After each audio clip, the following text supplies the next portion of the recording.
Okay, we're on. Cool. Yeah. So with all of that, uh, we go into combat essentially. Any questions you got for us, Troll, before we start? Okay. Okay. Oh, that is amazing. Wait, did this? Hang on.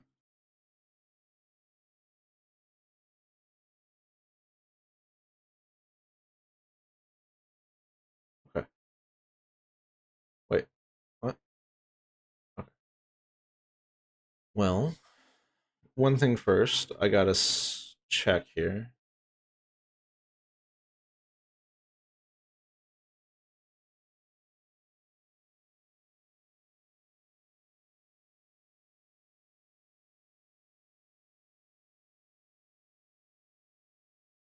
Okay.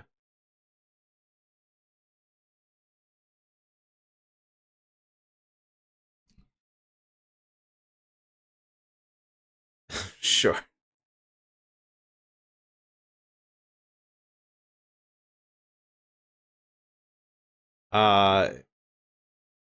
Okay, let's go.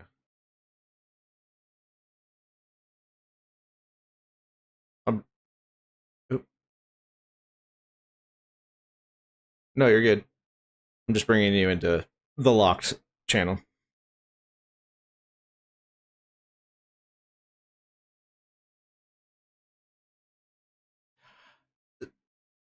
So, okay. So what I will say is that your 17 is enough to uh not get detected.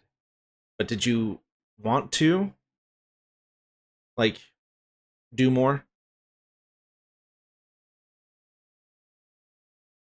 Like is it in character that she would like try to do more to like hedge a bet?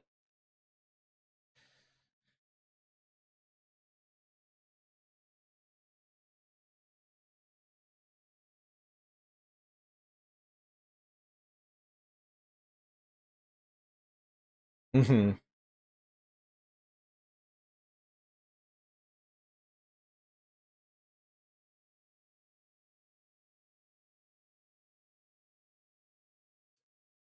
Yeah, yeah, yeah. Or like, yeah, like some yeah. Mhm.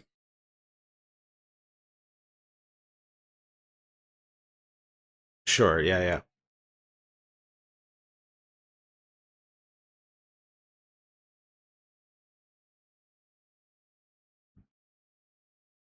Mhm. Oh yeah, no. Uh, yeah, go ahead and roll again then. And yeah, make sure you send it to me. Yeah, so that, nobody else sees.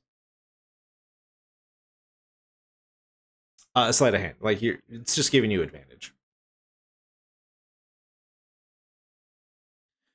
Yeah. So I mean, like you still have hedged your bet. You're doing all of that, and yeah, still works. So right, right. Yep. Yeah, no problem. Okay. See you back there.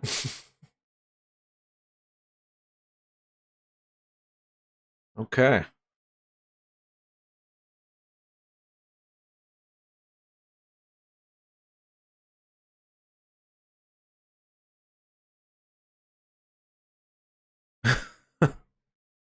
Sure. Yeah.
Okay. Yeah, and then one important thing to note is that yeah, the Iron Stone again is slotted with banishment. Right. So yeah. Yeah. If they need it. If it's needed.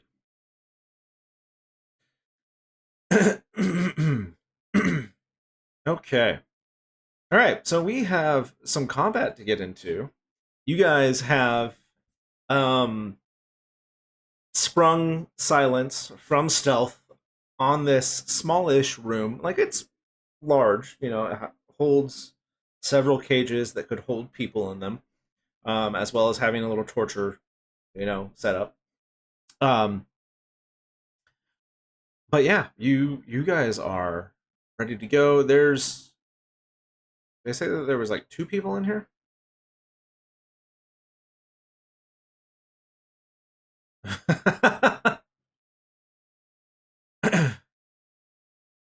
Okay. Uh, can I hang on a second? I need to edit this really fast.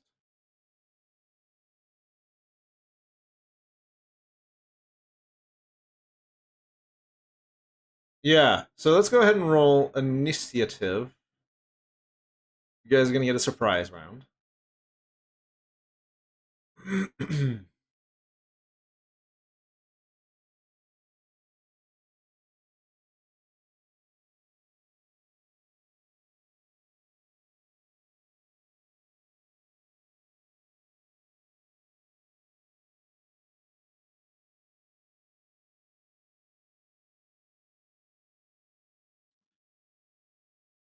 No, 11. Okay. Cobb, what's your initiative? Yeah, no worries.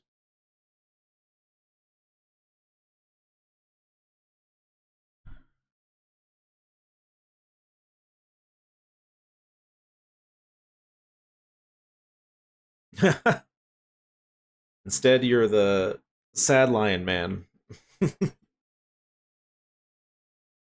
the fluffy lion man, Fran.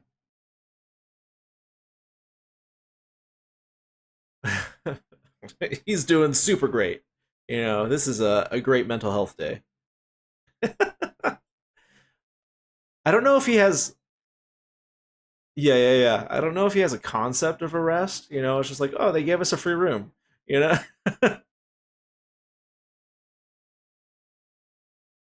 Yeah.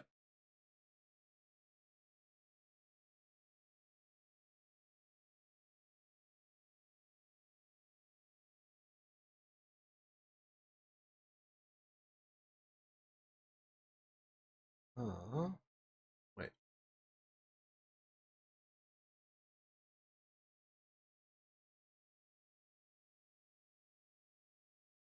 Okay. Well, that's fine. Okay. Well, we're gonna do like, yeah. I think there's just gonna be like a couple of dudes in here.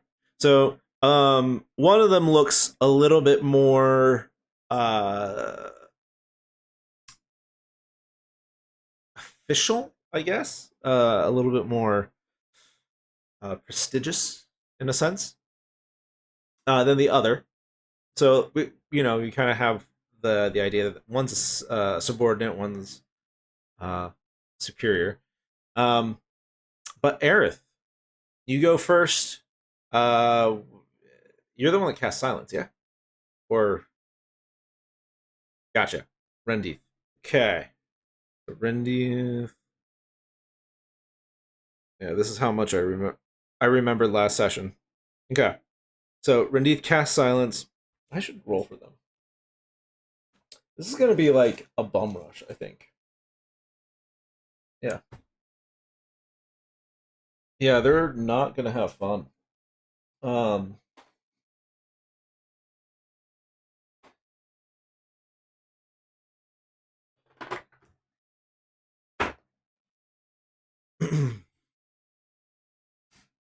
um,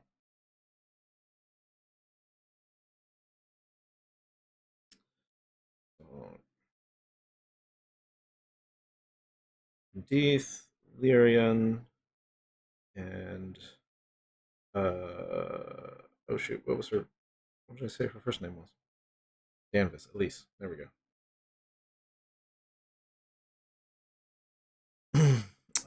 We have Radin and Carl is there. Okay. Okay, so Carl gets a 6. Radin gets 17. Yeah, yeah. Uh, oh, at least gets a 17. Of course, Lyrian, who is the divination wizard, gets a 20. Gets a 21. Um. Oh no. Rendeith gets a 2. So. Yeah, yeah, yeah, yeah. He cast silence. You know that was good. That was good enough. That was good enough. Yeah. Yeah. So let's see here. I gotta change things up in this initiative order. Um, this is going to be it's Lyrian. Let's see. Yeah, yeah. We'll just do it this way. Should we have a? What did we get? Okay, 17. Another 17. And Carl got a 6. Carl got a 6.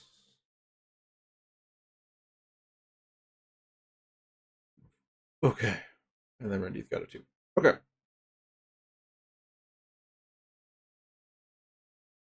I mean, yeah, but yeah. um, Lyrian is going to hold her action just in case one of them tries to escape. They look none the wiser. Just everything all of a sudden went silent. So, um, Aerith, that is your turn.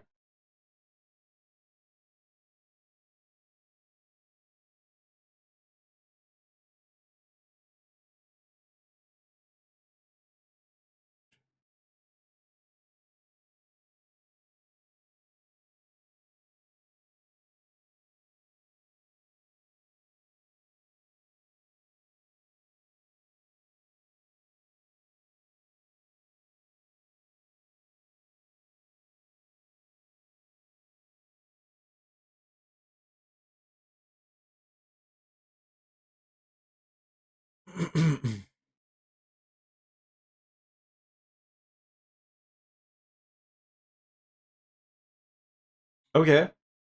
Um. Yeah. I I'm gonna say like they can definitely see you coming. So it's um like you have surprise. So like they're shocked and you're gonna get another round before they do. But uh correct. Yeah. Yeah.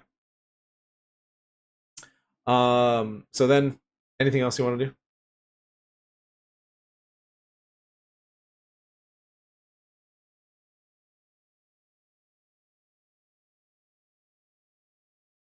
Uh say they're within like 10 feet of each other, you know? One of them's like checking implements, the other one's um not like over with the cages, but like standing where the cage like so oh, am I not I'm not viewable. Hang on a second. So think of it like there's cages over here on this end of the room. The chair's kind of over here. There's a desk over here. The guy's like standing here looking at the cages, looking towards them, and then everything goes like like he just had a bunch of stuffing put in his ears, and he starts looking around, like, sees you coming. Whichever one you want to go to is up to you. The more officious looking one is over looking at the implements. So okay, all right,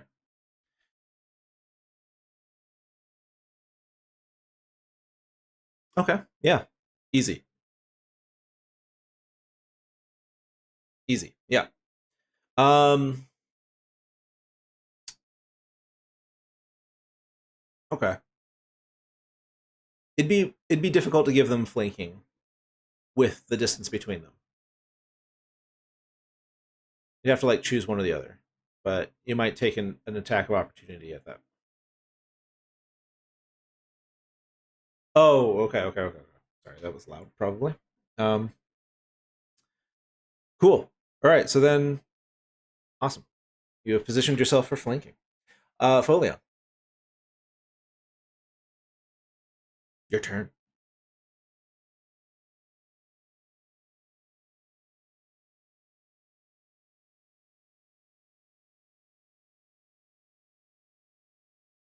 Okay, okay. Give him a good old bonk. The good old bonkaroony. Um, which one are you going after? Gotcha. Roll with advantage because Aerith is giving you flanking. Yep, that will hit. um, non-lethal bonking. Okay, a 9. Okay, all right.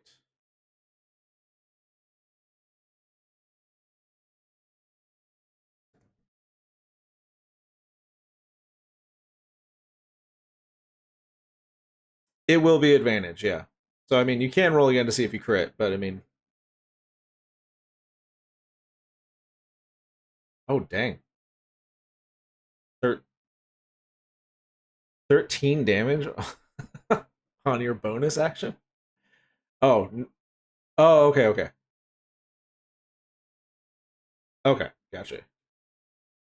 Did you roll? Did you do like a flurry of blows or just regular? Okay, okay, gotcha. Okay, yeah. You just like crack this guy like in the crook of his neck, and then give him a nice shiner to the to his eye. um, yeah, but it's all kind of like sort of padded by your fluffy cat paws, and well, the staff no, but yeah, yeah, exactly. You've given him a good few licks. Um, he seems to be relatively reeling from that experience. But yeah. Okay, then we go to let's do. I think Elise is going to go first here. So Elise is going to not hold her action, and she is going to cast a um yeah, I think she's going to cast a chill touch here, or a chilling grasp, I think is what it is. Um, and I don't have anything for her, so it's just a roll. Ooh, so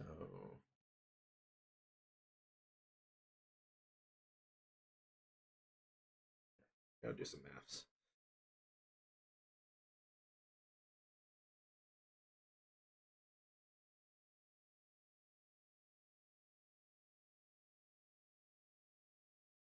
Yeah, gosh, that's wild. Okay. Um, and then where are my d8s?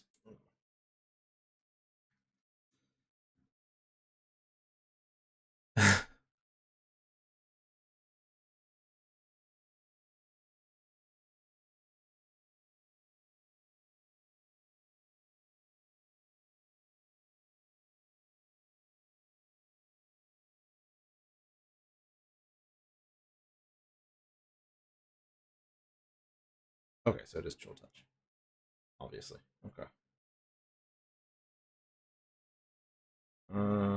Oh gosh. When did they update it to a D10?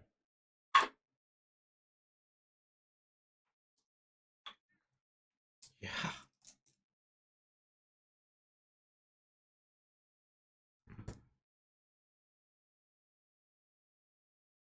The number of dice do.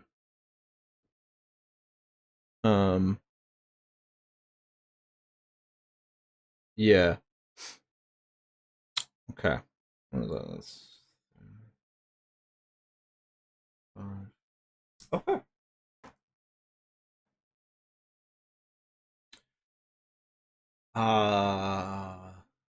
Go back to the counter here.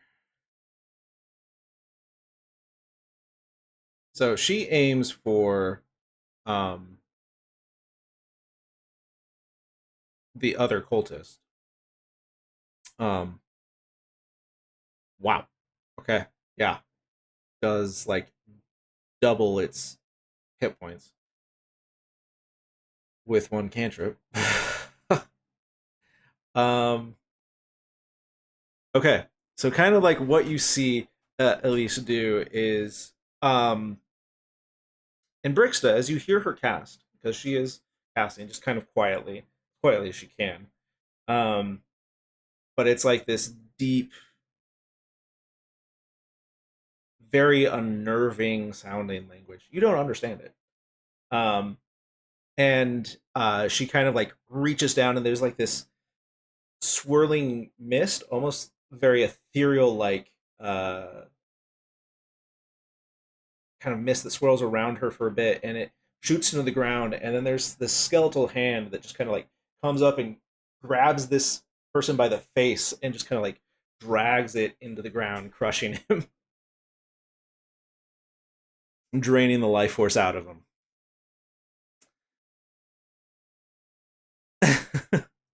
You're muted.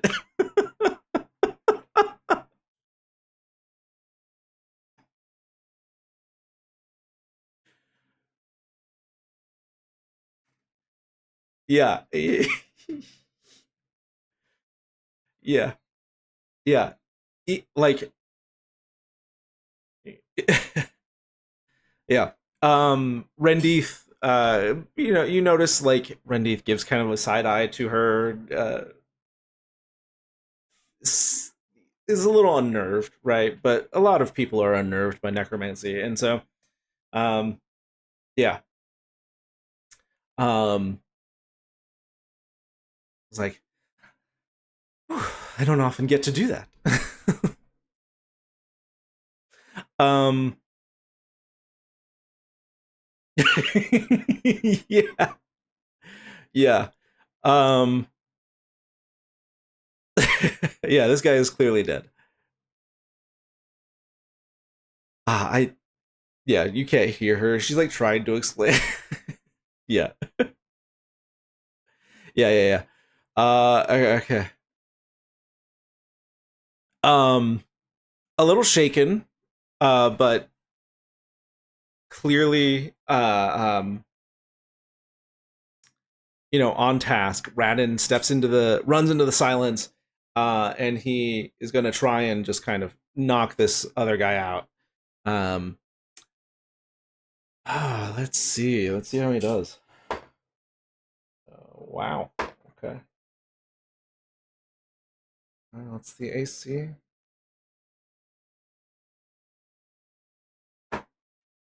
Yeah. Um. Okay, so I think two hits, and one. So he's basically just gonna like come in, grab the guy, and just like bash him with the pommel, trying to like go to sleep, go to sleep, go to sleep. So let's see. Okay, so that is not going to be its full damage. See, I think pommel strikes are usually a D4, so let's go for that.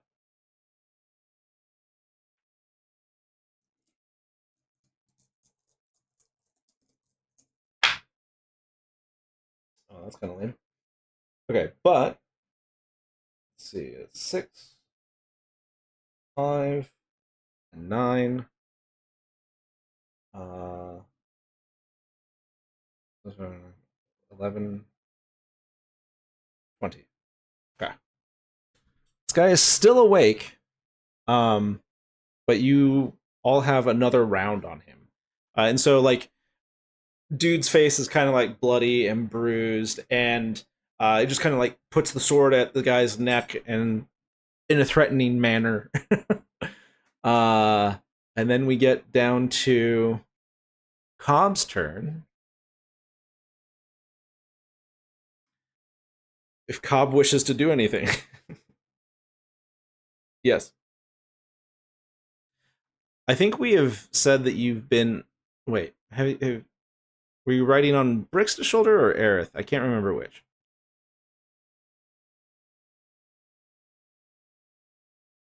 Yeah, that sounds about right. Okay. Yeah.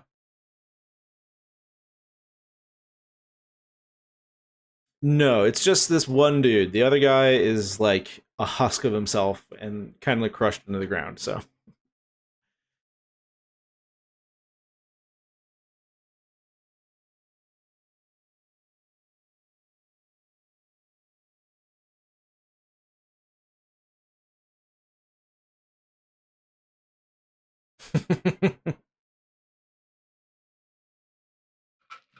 It's your home.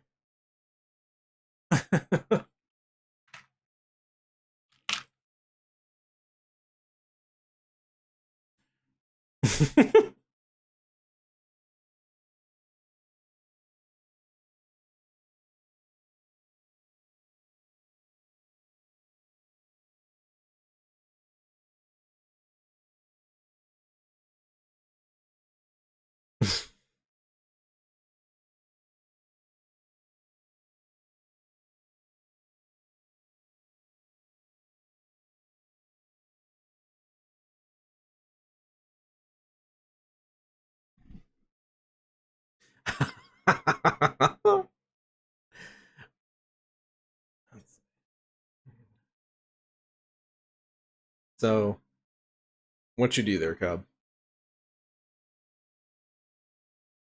Oh, you're just gonna pat. Okay, yeah, all right, understood, understood.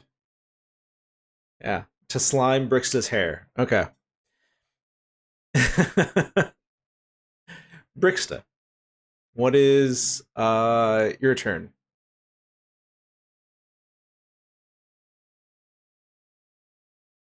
Okay. Oh no. Oh no, Folion is gonna have more trauma.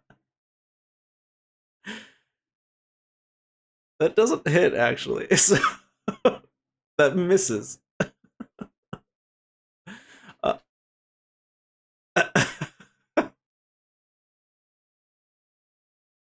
okay.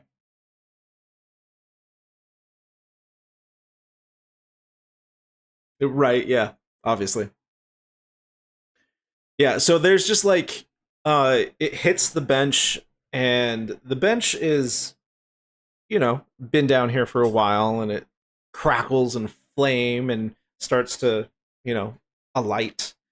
Um but it's kind of like one of those smoldering flames, when you like light an oil on fire that doesn't really burn it, like it burns for a moment but like goes out really quick. It's kind of one of those situations. Um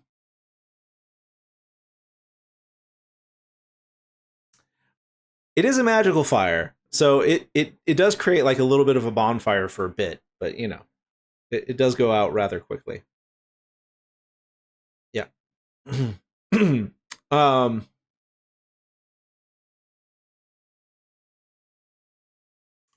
the you can you can move inside. Yeah, you can move inside or like just outside the zone of silence, but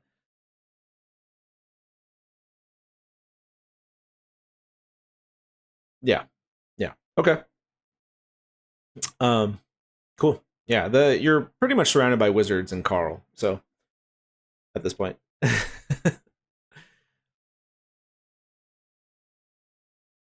Um, Cultist is surprised. Then we move down to Carl. Um, oof, oof. Okay. All right. Okay. You like you're like seeing him like work himself up, right? It's like, okay, you got this. You got this. And you he like kind of does the, I don't know, the newbie thing where it's like you yell as you run in. But he's like, wait, silent, silent, okay. He starts running and then he starts yelling in the silence. And so and then he, so I don't know, I probably wasted that nat 20, but natural 20 was to see how wise he would be. Um yeah, but his attack, his attack is actually pretty good. So he's gonna come in. Um, do he draws like a club. Well, it's probably more like a mace.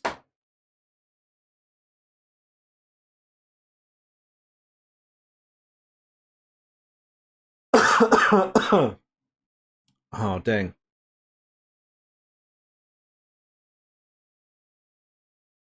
Co. Okay, so he. Let's see. No, okay, and then he misses. Oh wait, no, no, no. He has advantage. He has advantage. Oh, but the advantage is the same. Okay. Um. Yeah. He tried. He gets one hit in. It bonks the guy on the dude. And it's like, ah, he's this dude is not having a good day. He does seem angry though. Like he seems like, as soon as like the surprise is kind of worn off at this point, he is thinking about how he can get himself out of the situation. Like you can see some of this like running through his eye, through his head, and yeah, we'll see. All right, that dude's dead. Then it's Rendeef. Um, yeah, I think he's just gonna do it to him. So he's not like kill the guy, but Rendeef is gonna cast a hold person.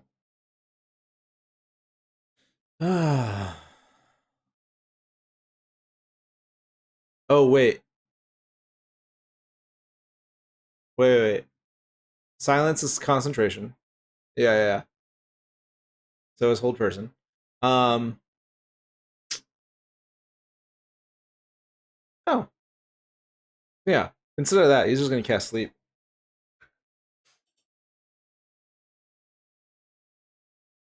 Cast sleep. Yep. It is not.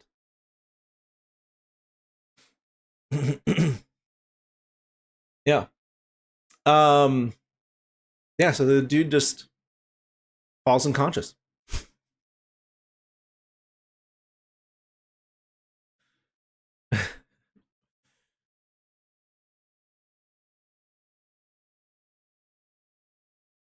Yeah, like if you like do like a point of damage or slap them or do something to intentionally try to wake them, you can wake them up. You can do that. Yeah, I'll allow that. Yeah,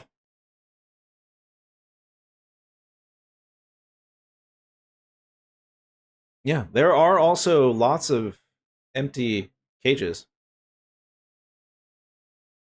Uh,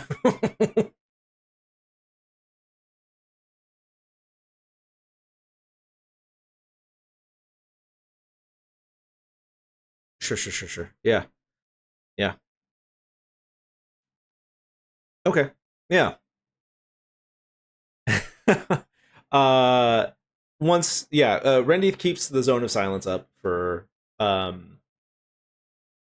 while you work. Yeah, while for these. Is it a minute or 10 minutes?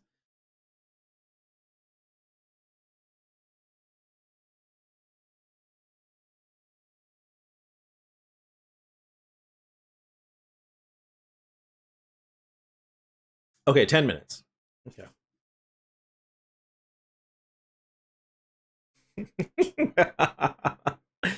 Radin does help you move the body. Like he does get him into prison. He seems to be um relieved that this one lived. um and yeah, yeah, yeah. And as you close the gate and put a lock on it, um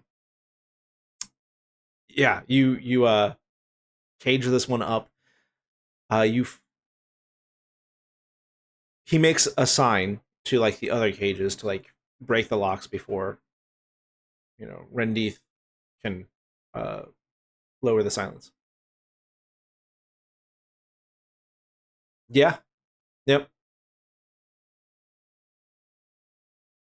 Yeah, you rummage through his pockets. You find um like 5 gold and a few coppers. Let's say 5 gold and like 10 coppers. All right. Uh, you find keys. You find a casting focus. Um, well, a holy symbol, I should say, and it looks like scepters. There's something different about it. Um, yeah, a little different, but it's hard to yeah, it's hard to pinpoint at this point. Um, and then yeah, ring of keys. Did I say keys? Okay.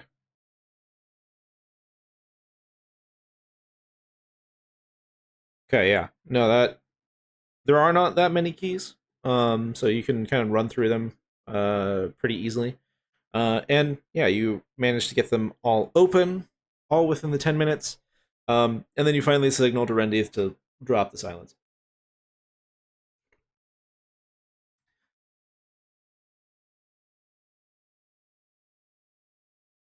3 people are imprisoned. Yeah.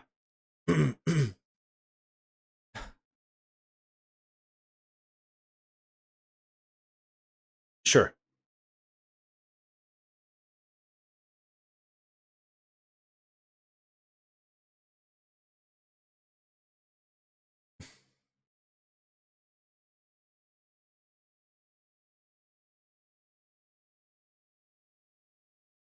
Here,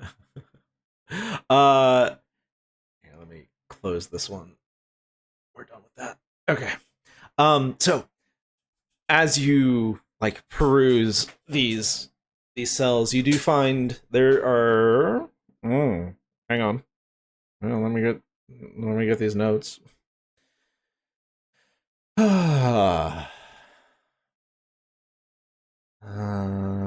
Okay.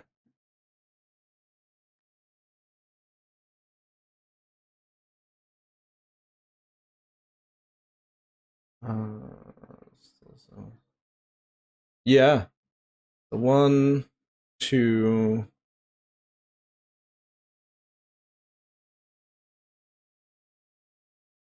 Okay.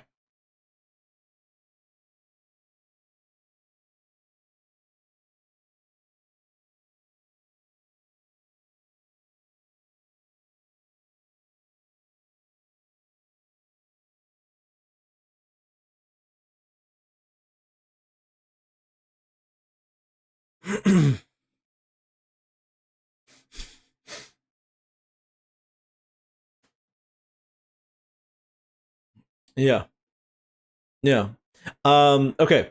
So you whisper Eliza and your passive insight is enough to see that you see that the name resonates with one of them.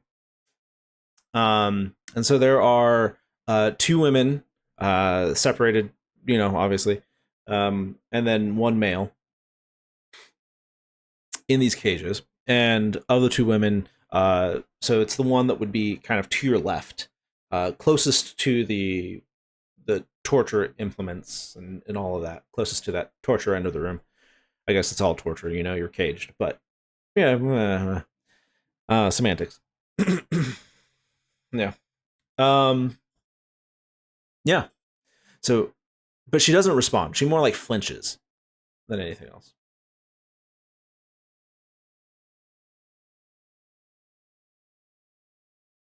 You're really quiet for 1 second or something. Let me. I'm just gonna adjust your volume here. Okay, you're good.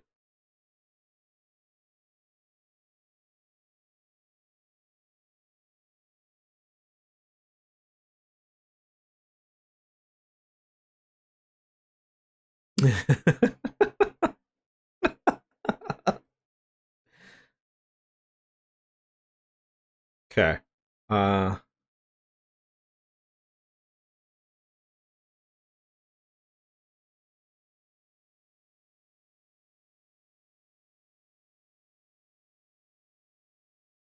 Okay. So you mentioned Brielle and where she had kind of like scooted herself into a far corner of the cage. Um. She. There's kind of like this. Um.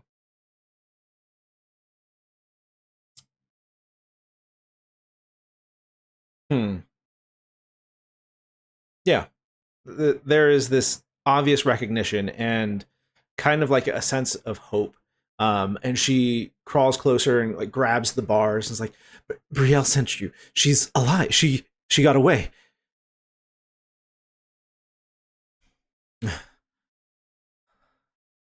Uh, get me out. Get this thing off. Yeah. how do we how do we get out of here?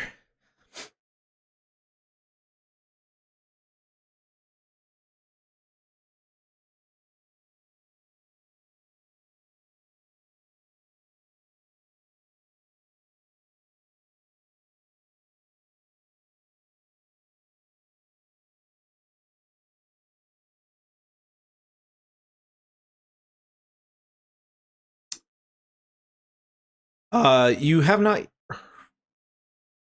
I don't think it's collapsed totally just yet. Yeah. Yeah.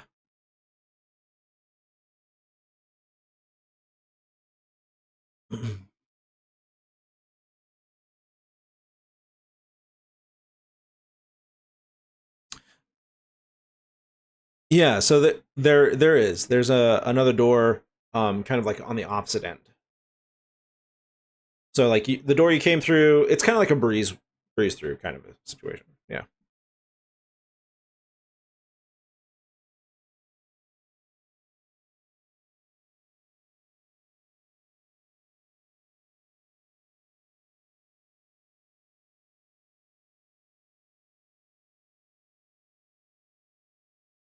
Okay.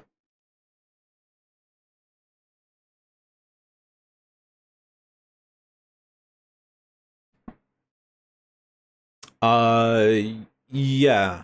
Yeah.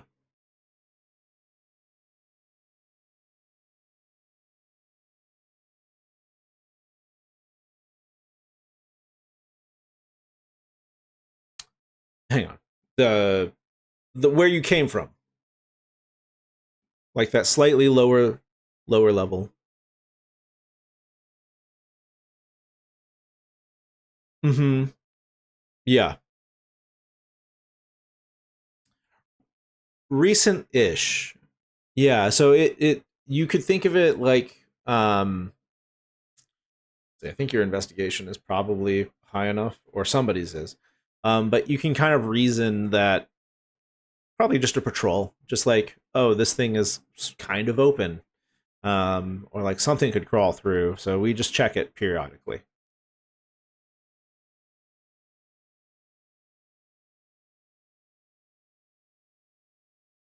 Okay.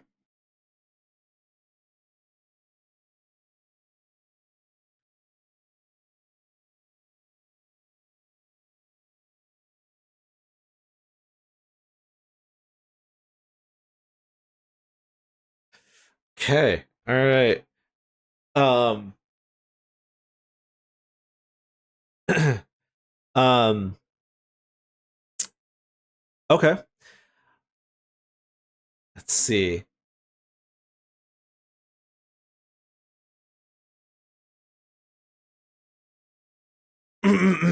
Right.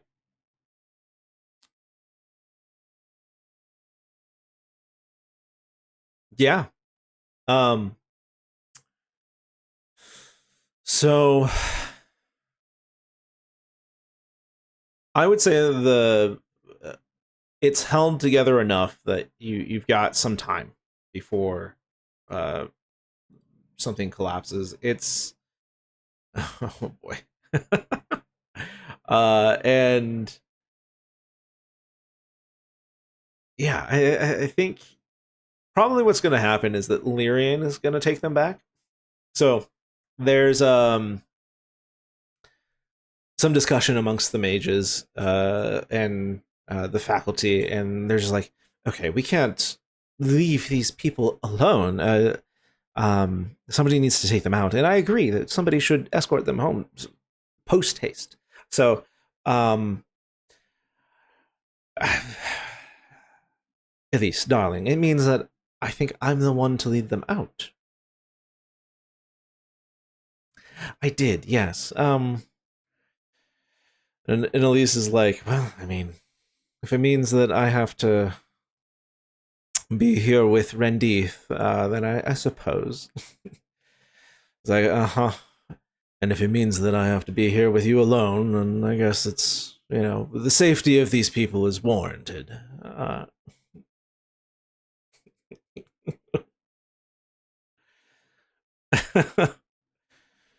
And Radin is just like, well, and I'd appreciate it if we could speak about that spell you cast earlier. So uh, um, uh, it was something. Uh, and she's like, "Oh, don't worry about it. I'm fully licensed. It's okay."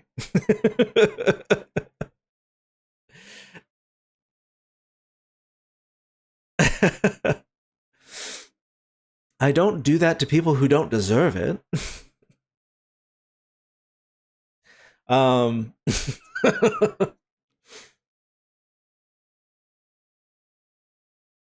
yes. So, in were you looking at the opposite door or going back into the other room and towards the library? Okay. Okay. Yeah. This one looks a little bit more cavern like, a little less finished. I mean, the room you were just in was not super finished either. Um, but yeah, this one looks less so. Like this is just kind of like an afterthought. They built it to kind of get around or to move materials out or who knows what. Um, as they were excavating this area, and there's like a torch that's just been pretty much just bolted into the wall, and another doorway that leads off to your right. There's nobody else in here. There seem to be like some, refuse lying around, uh, kind of like a little trash pile that's been seems to have been building here, and yeah, it doesn't smell great, but yeah, it's nondescript.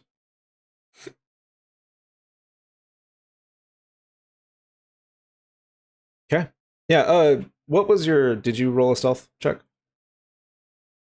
Okay. Okay. Yes. All right. Okay, so you go back up to the other door, or you go to the next door, rather, the next doorway. And you peer through. And this one, it kind of has some stairs that lead up, wooden stairs that lead up into more of a foundation. Uh, and you see several more clergymen um, guarding this area.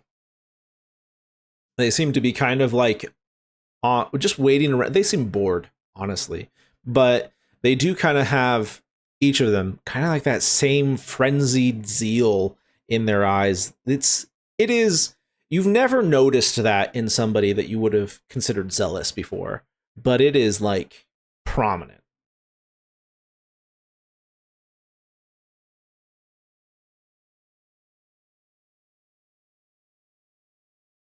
Oh, and there are like a set of double doors off to your right again, so it seems like they lead into the library. Yeah, so it's kind of like a circuit. Yeah. Total of six.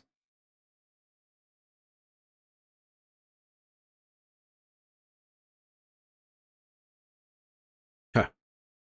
Yeah.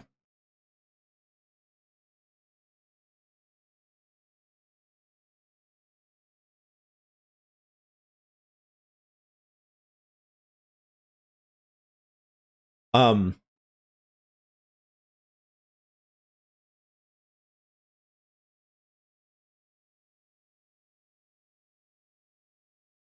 Also, while you're doing this, Rendith and um Elise do take a not an insignificant amount of time to start mending the opening of the tunnel. Yeah. Yeah, exactly. It's like, all right, we're gonna make sure that this doesn't crush anybody, and that we have a way out if things go poorly. You know, um, yeah, so that we can, yeah, not die horribly. Yeah. So, um, they do that for a good 10 minutes or so, and it's kind of exhausting work, but it's they're cantrips. So, um, having done that, Folion comes back with his report. Uh, there's a lot of people down here potentially.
I could cast Seeming.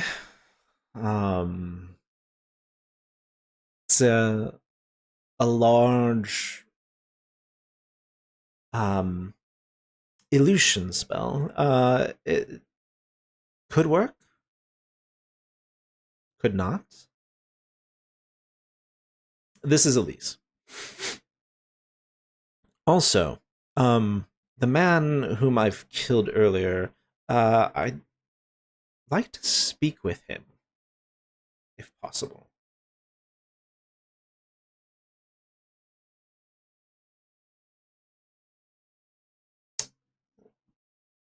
With magic.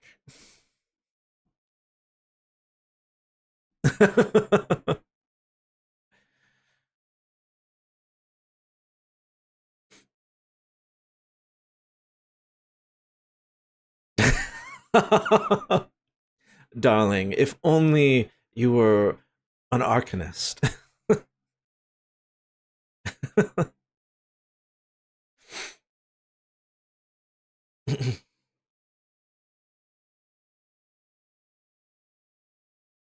Yes, perhaps amongst other dead, it would be less offensive. To which, um, Radin kind of harumphs, and uh, it's like, yes, yes, law boy, it's fine.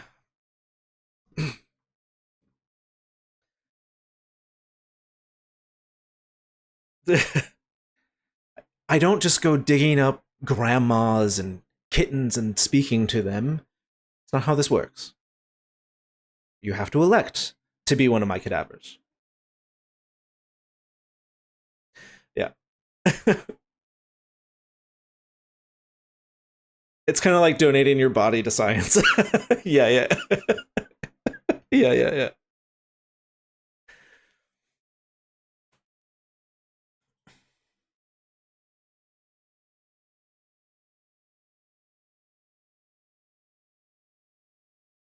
Okay. All right. So amongst the other dead, the long since dead, the newly dead, yeah, comes to life in kind of a horrific way. The magic uh kind of like a smoke, a vapor, just kind of uh invades this person's lungs and springs the eyes to life. And again, language that you don't understand, Brickstone. Um, she begins asking this person questions. Um, Before she gets too far along, she asks a couple of questions before anybody else can say anything.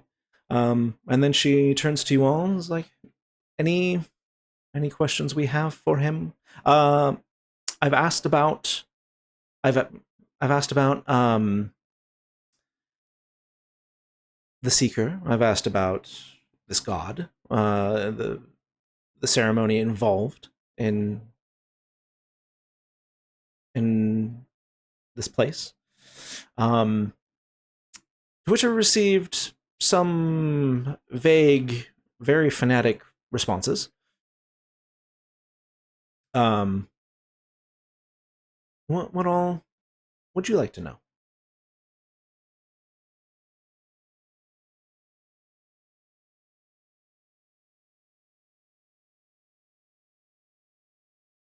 Oh well, the magic works on anybody, but ethically, I only source usually. Yes.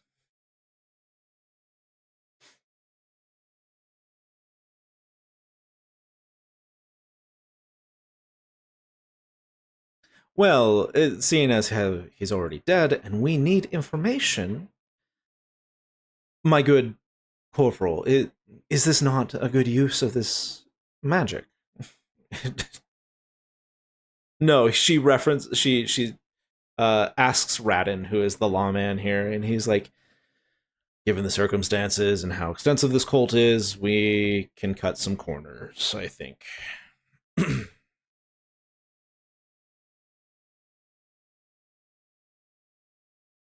Yeah, yeah, basically.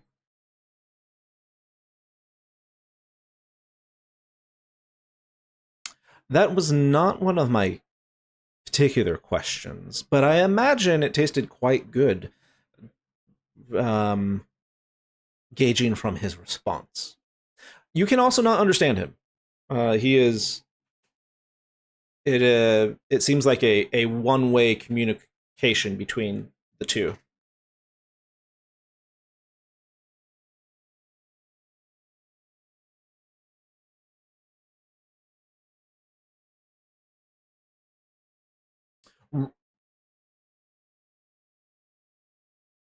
Right. So he she elaborates and says it seems to be very good. The ceremony is euphoric, apparently, but we already kind of knew that. Uh, and it's a feast. Like you go into the area just beyond the library. It appears um, that right, and you meet their god by consuming the god, and it uh the it is unclear. It is unclear, but the flesh of the god was there, and it is less clear whether or not the flesh means the presence of the god or something.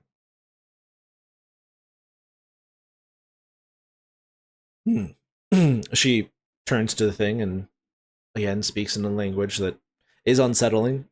Asks what the speaker looks like. Um, okay. Kind of a hawkish looking man. Uh, yes. Human, dark hair.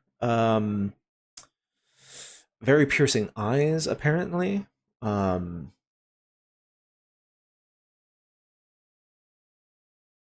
Otherwise fairly nondescript, kind of lithe is how this one explained him, described him. Uh, Go ahead. Yeah.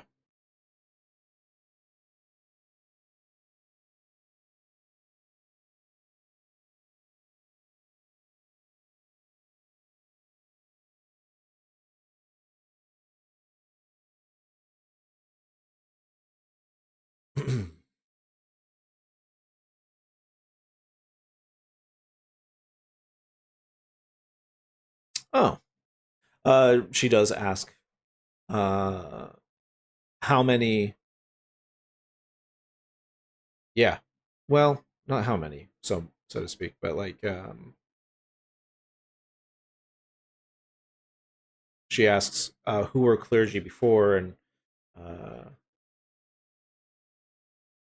how many like new clergy are there? Like, yeah, I guess it's a good enough place to start with that question. Um, there is a response to that that she receives, and she says, "This one seems to think that they are mostly new."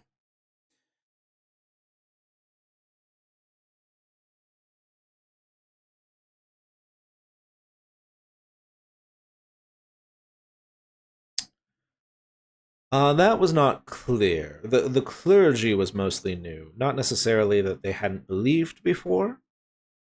I did not ask that question.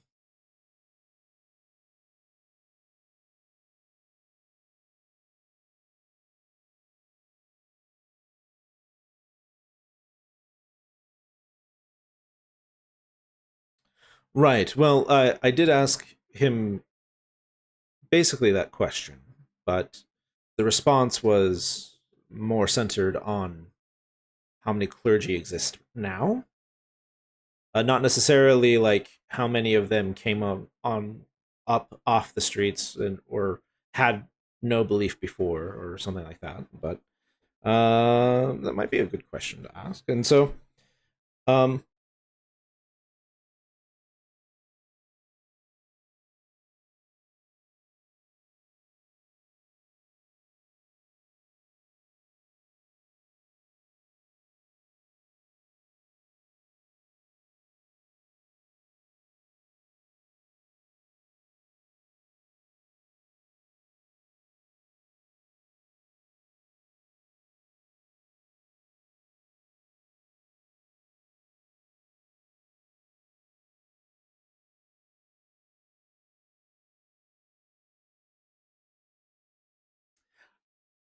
it it was not it was not clear, but it well, okay. The source of the euphoria is not clear.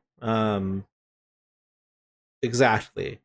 They seem to be under the apprehension that it is um, the god filling them that is creating this euphoric thing. Whether or not the food itself is a drug and a source of euphoria or some other magic involved that can cause euphoric sensations, um,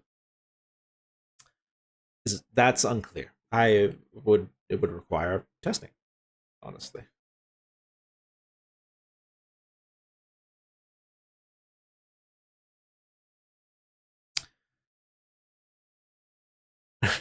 Get Godflesh.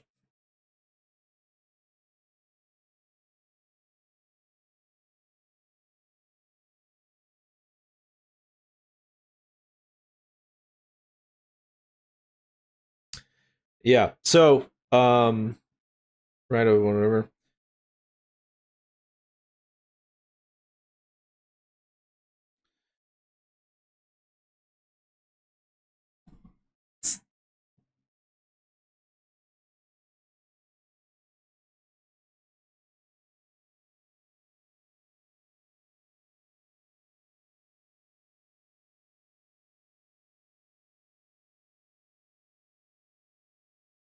So if you think of it like, oh gosh, this is hard to do without a map. But you guys came in right around here. You came up some stairs. There's an empty room full of storage stuff, and then to the left of that is the torture room, and then you have this corner room that just kind of snakes back around to what looks like an entrance to the Undercroft. Um, and then that leads to the library, which is directly like north of you all. Uh, and then that there was a door that the Radiant Abernathy was standing in front of, and Elisa saying that inside that door is like the feasting room. So it's kind of like there's an extra chamber that you guys have not seen yet. If that makes things clearer.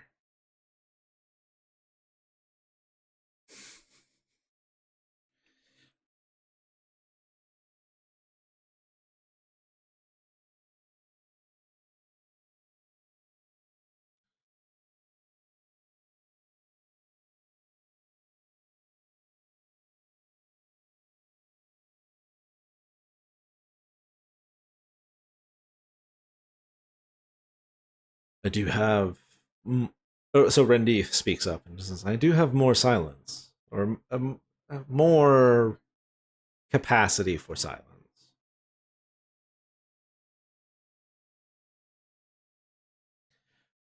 What?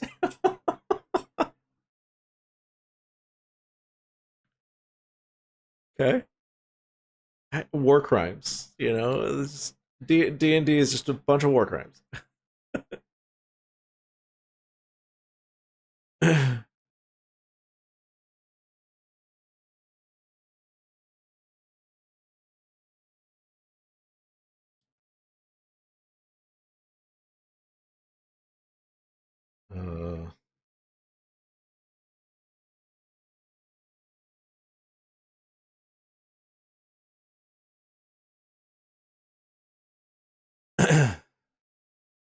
so that room, the library is like um maybe like 20 feet across and like 30 feet long.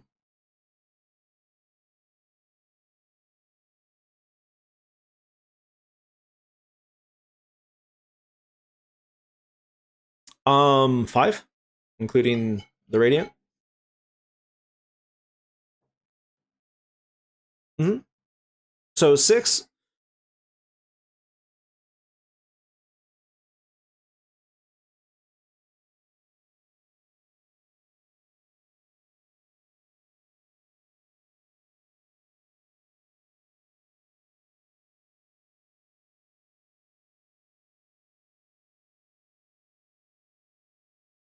Valuable information potentially.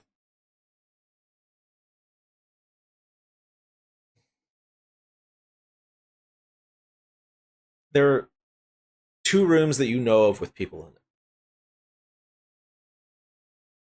and then there seems to be a room that you have not seen yet.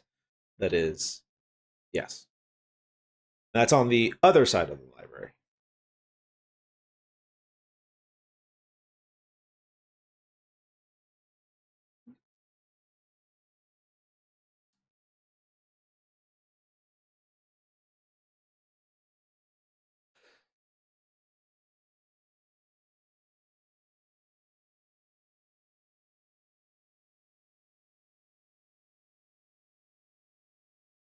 I think it starts with like 5.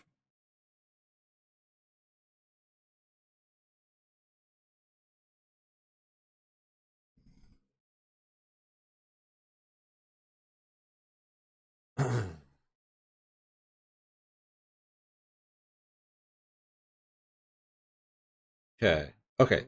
7 charges. Um, you can expend no more than 3 charges to cast Fireball from it. Uh-huh. You can increase the spell's level by 1 for each additional charge you expend. So yeah, it can go all the way up to 4, 5, 6. Yeah, sixth level, and you re yeah, and then you regain 1d6 plus 1. every dawn. So,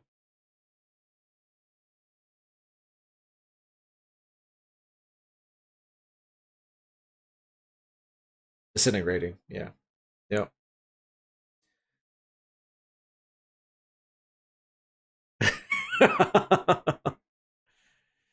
It's like, well, we did. I did give it to you for use, so you know, I'm sure that once everything is done and our um, very charming um, law official finishes his paperwork, which I do apologize for the amount so far.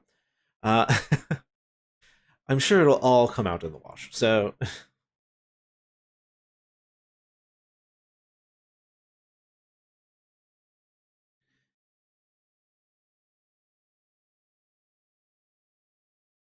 yeah.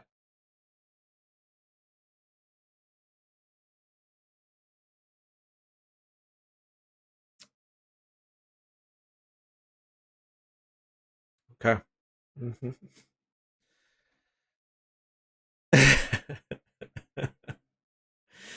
Yeah.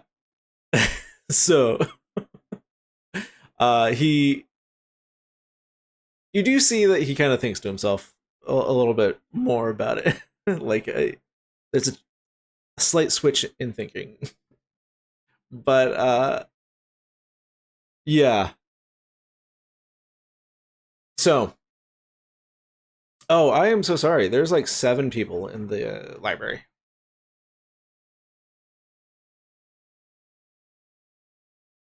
Sorry. There are 6. Yeah. Hmm.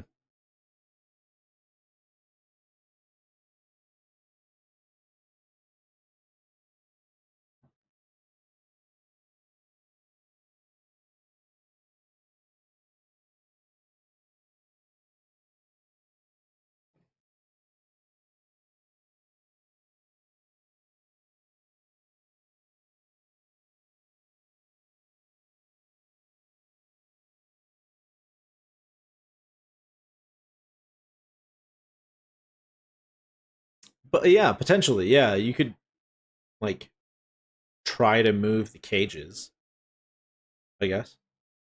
Um yeah, there's enough of you that you could probably lift them and then without like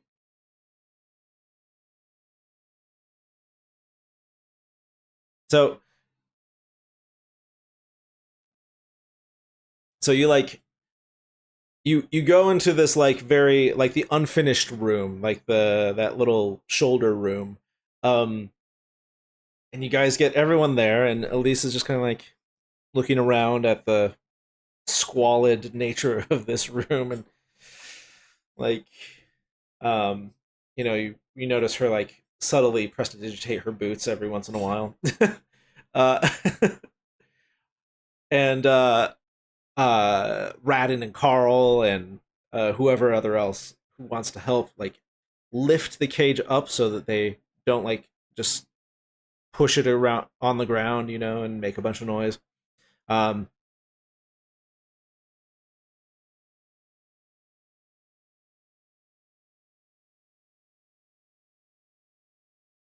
I'm assuming that that's what is going to happen. Yeah, I mean there is like one question left, but um, yeah, yeah.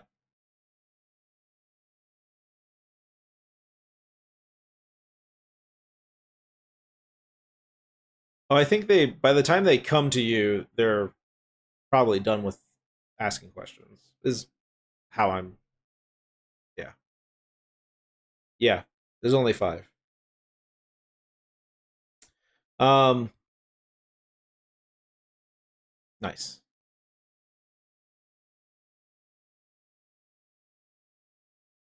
Sick.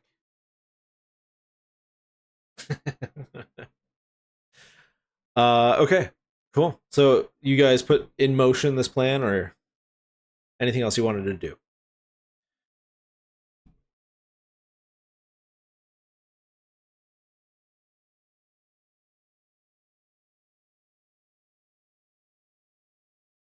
Basically, yeah. So like, yeah. So if you go to that one, um, go through the torture room into that shoulder room, and then spring the attack from there. Yeah, you're basically funneling it. That's where you want to start the attack. So yeah, and so yeah, Rendy, Elise is like, well, hang on, and she makes like this little like sound with a prestidigitation, to like kind of draw people in. Um, yeah, and like people get like, you notice that they're bored, they're not really paying attention, but they perk up when they hear something and they start coming around to check it out, like Skyrim. It must have been the wind.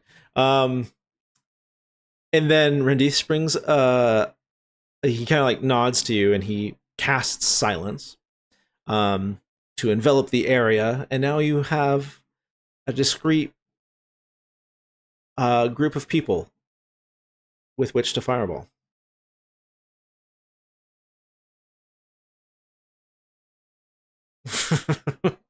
You're conducting.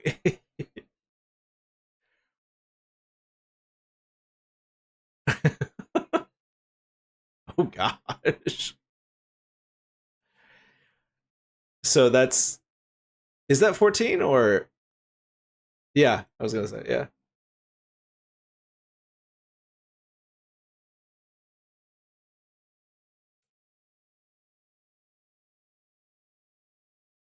So uh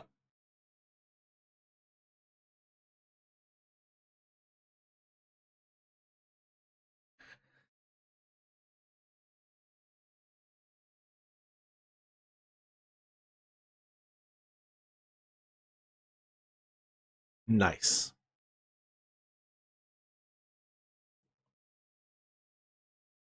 So um yeah, 40,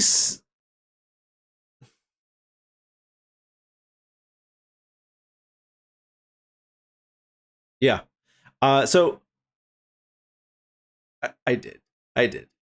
There are 4 charges left, and she could do that again without disintegrating the wand. Yeah. Um so, s- to be fair, these are all like red shirts. So I'm like, yeah, we're fine. I'm okay with this. Well, okay. The thing is that there were a couple of superiors with them, and um, they only had 44 hit points. So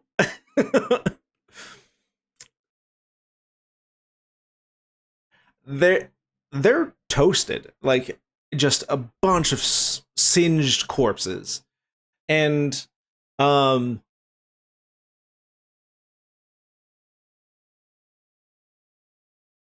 okay, yeah, probably just like a little gout of flame, yeah, it comes out your mouth, and yeah. So the thing is that if this were just, um like a just a small sound, this would be contained with the silence spell, right? You don't hear the fireball at all. You feel it though.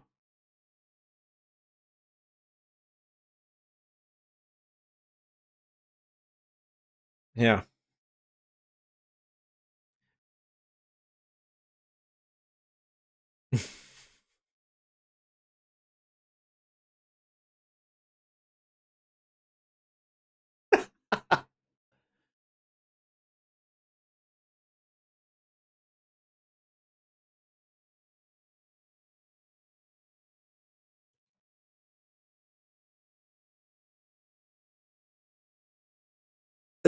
Elise, it, Elise takes the side of, their newest student, and she's like, we were planning to use fire. What did you expect? It's a fireball.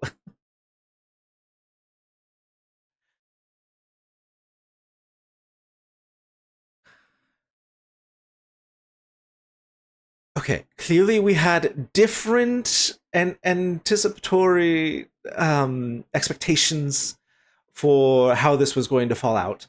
Um,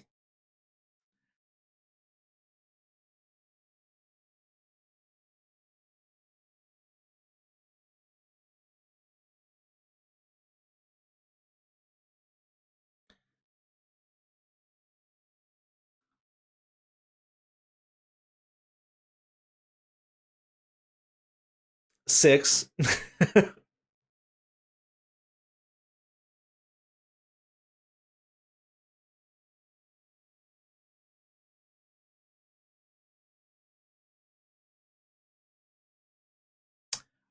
Look, we uh, there's a level of academic understanding of what spells are when you come to the Arcanum.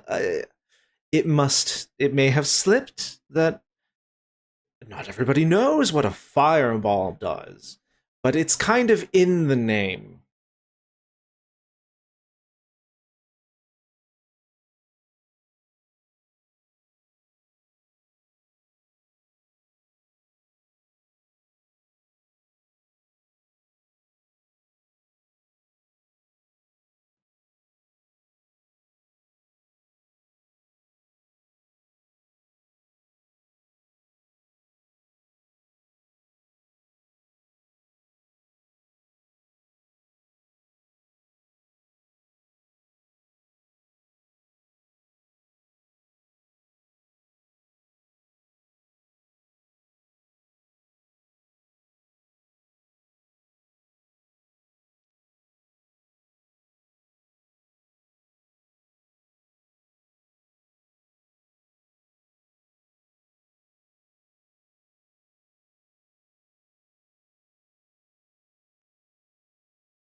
Well,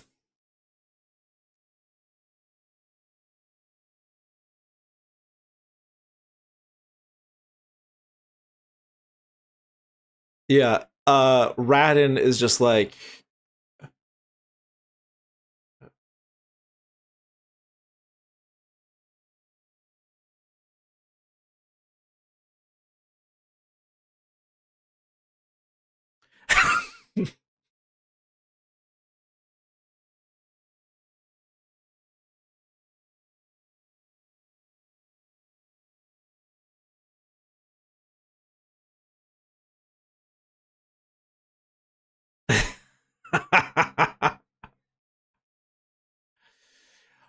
we look, look. Matt, magic is trial and error. You can't do much error with magic. We do try to hedge that quite a bit. But we're going to we did not discuss upcasting the fireball. That is true. However, judging by the damage, I don't know how many of them would have survived the fireball to begin with. Um, no, no, no. Sometimes it comes with control. Is how you stretch your abilities.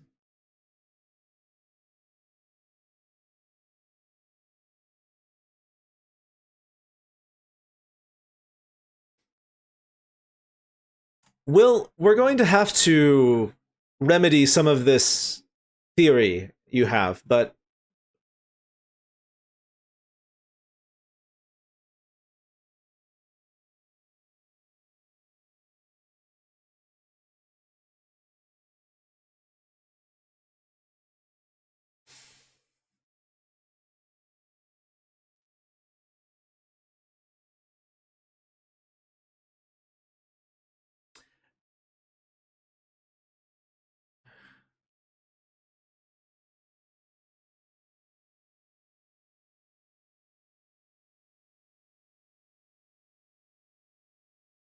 So the people in the library definitely felt this. And they're yeah, it's silenced. There is you don't even hear the door get opened um from the library. You There's somebody there, and he's yeah, if anybody looks, like somebody just like clearly aghast at just basically ashes and a couple of corpses, because like oh no. Okay, all right, go ahead and roll your spell attack.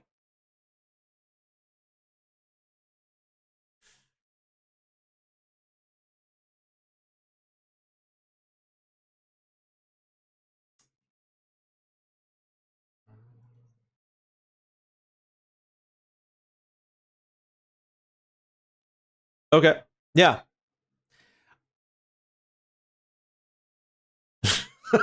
So you just like an errant bolt just flies out, zips past this guy. Uh, Folion runs up in full view of an open door. Silent though, very silent. There's no sound here, and grapples this guy. Go ahead and roll an athletics check.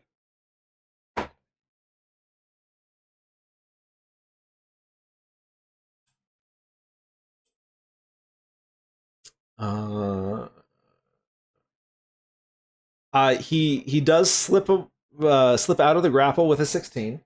Um, it just kind of like he's a little bit slippery. He's clearly shaken up and is just like not like actually slippery. Just yeah. Ugh, no, no. Yeah, and so now there's a cat man in full view of the library.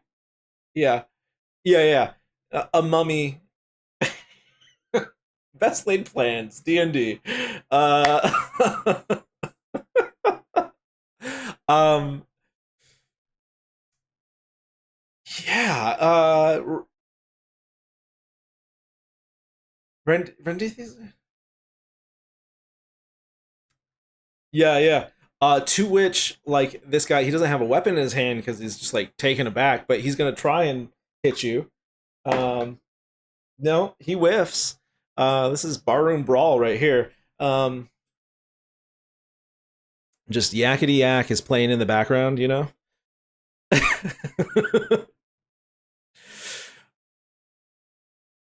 Yeah. So, uh, let's dive into some initiative here.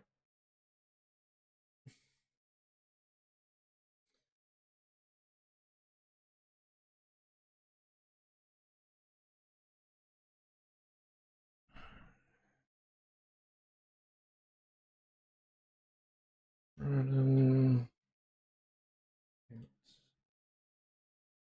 this 40.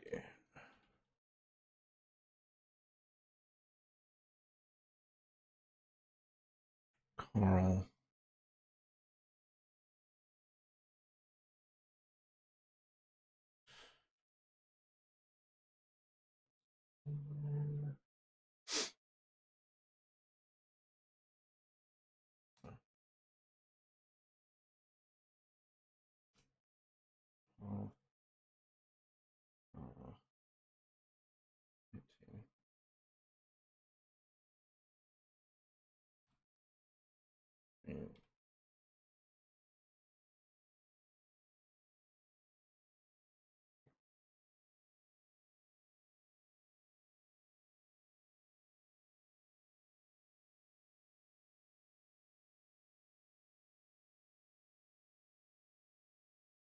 Okay.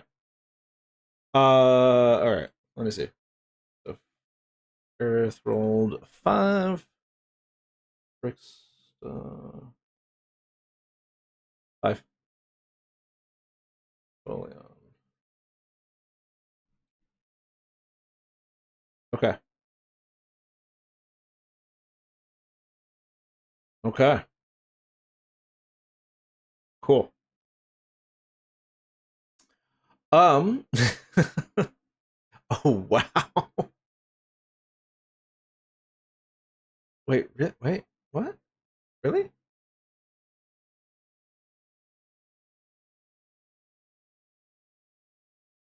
Yeah. Uh.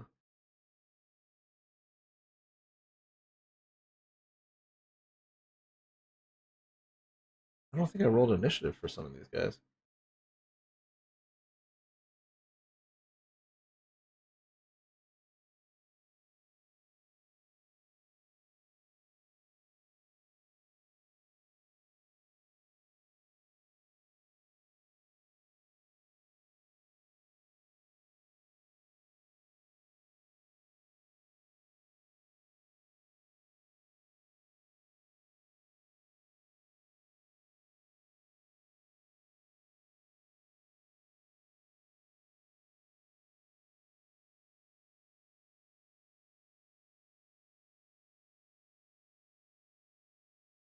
Oh, I see. Okay, I understand what is happening. Goodness.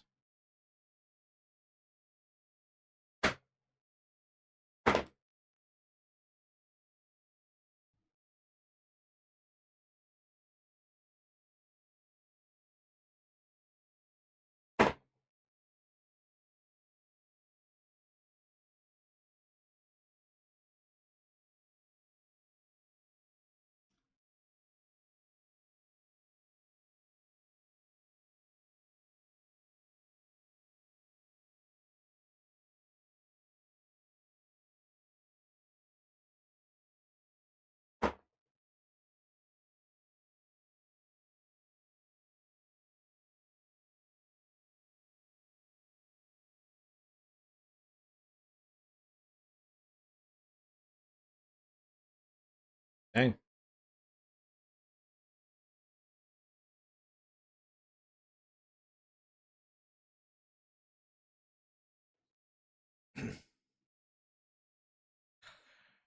Yikes.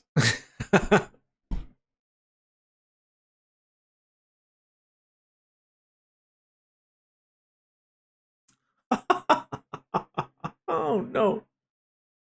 Oh, wild. Okay. Oh. Oh dang. Yeah, that's unfortunate. Oh, wow. Well, we'll do that in the you know the what is this campaign called? Uh, Lion, the Witch, and Crippling Depression, Chill and Chat. We'll do that later. Or Crippling Betrayal. Yeah. uh, yeah. Right. All right. Elise goes first because she rolled a nat 20. It has a +4. So uh she like looks to Radin with like some mock like sense of like asking permission kind of a thing. It's like and Radin is just like just kind of like looks away. And uh she is going to roll roll to hit. Definitely hits. Definitely hits. Good lord. A 24. She has a +4 to her to her dex.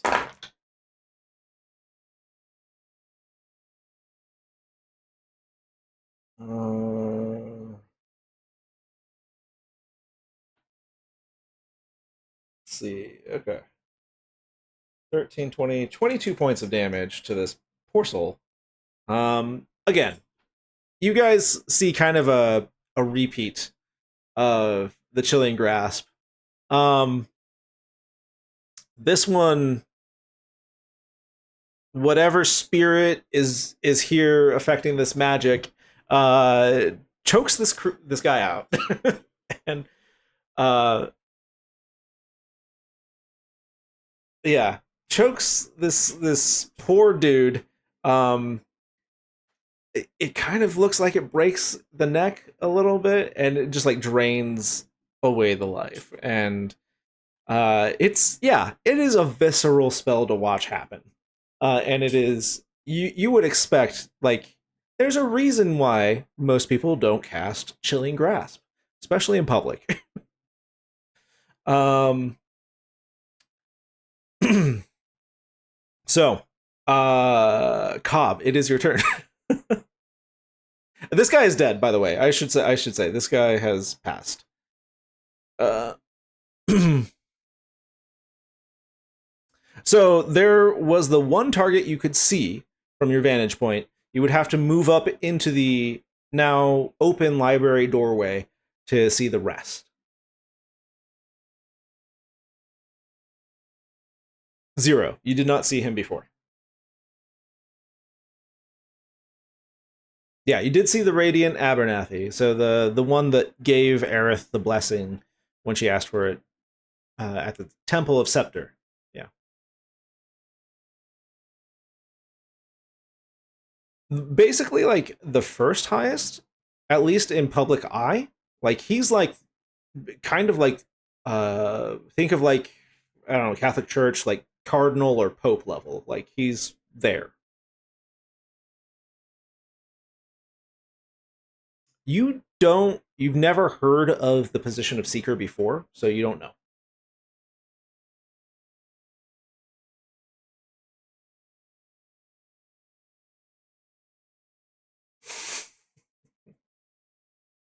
You have to attune to it. It has to be attuned.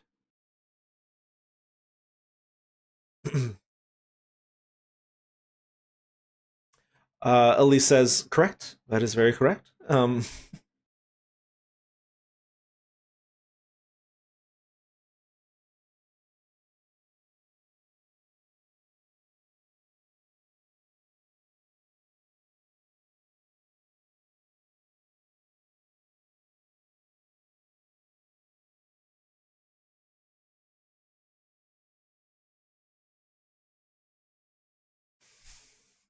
As the frog. As the frog.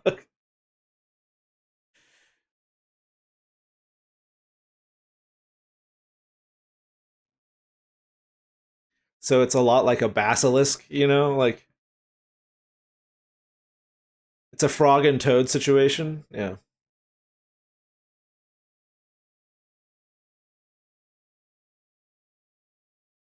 What?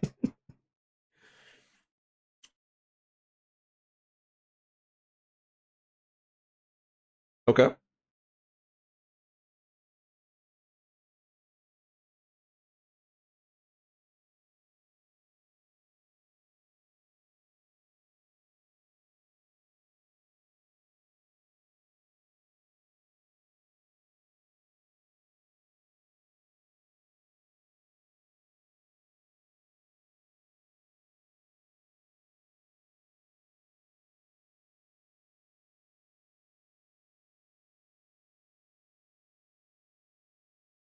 Just gonna be like a plate of chicken in the feast room, and then somebody can say, "At least I got chicken." No.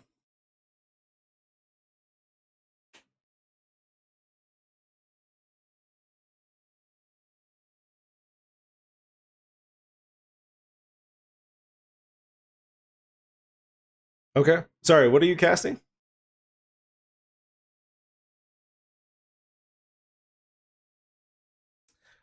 You can clock about 6 of them. So you see a very official, very prestigious looking figure. Just kind of. I mean, he looks shocked right now, but he kind of looked like he was maybe moping. I don't know. Um, he seems to be on the steps at the far end of the library against very ornate looking doors. Um, The rest of them, so there is an upper tier to this library as well. On the walkway, there looks to be, um, yeah, like four people, and then down in this, they all have crossbows, um, and then down in the library, he was sitting in what looks to be a very comfortable chair, um, and is like half out of his chair now. Is another cultist, another one of the member of the clergy. He doesn't look to be like any particular. Well, no, he would. This one would be like one of those superiors that you've seen. So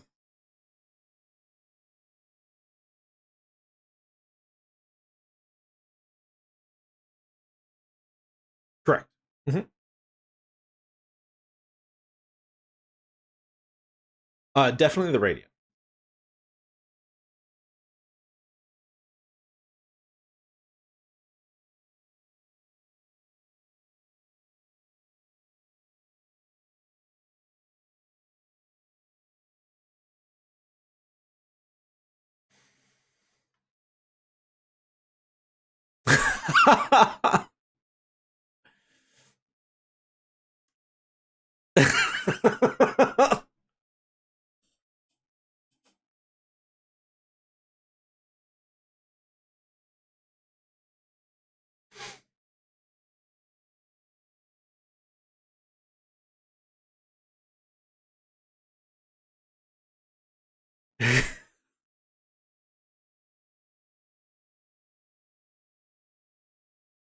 Hello, my darling. Hello.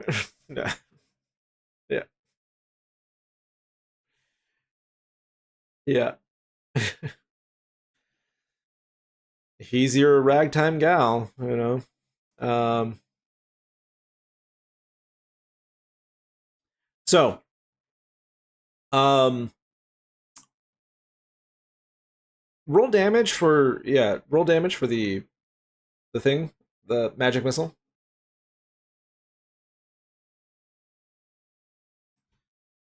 You're probably just like depleting your spell slots at that point. Yeah.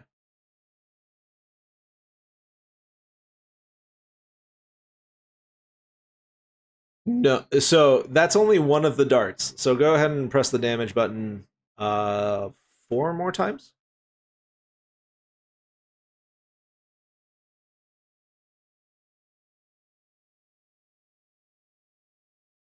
I think it's isn't it four for the first level? Okay, okay. Yeah, okay. So roll yeah,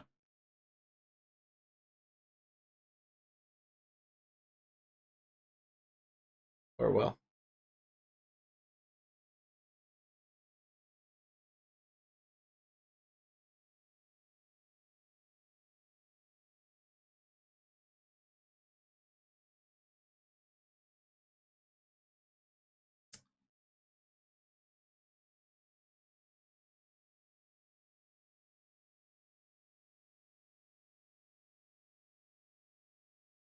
Oh,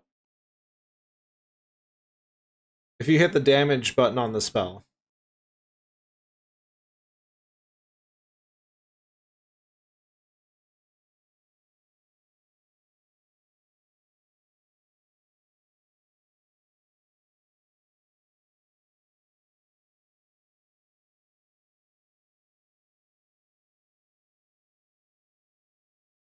Nice. Okay. Shoot, where's this encounter? There we go. I should get rid of that. So one, two, three, four. Yeah, that is wild. Okay, so let's see. 10, 14, 18. 18. He does. Yeah, he does not go down with a measly 18.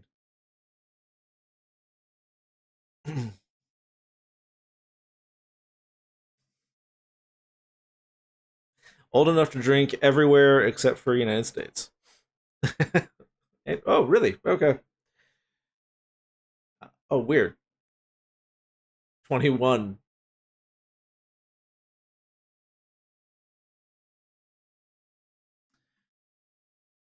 Yeah, yeah, yeah.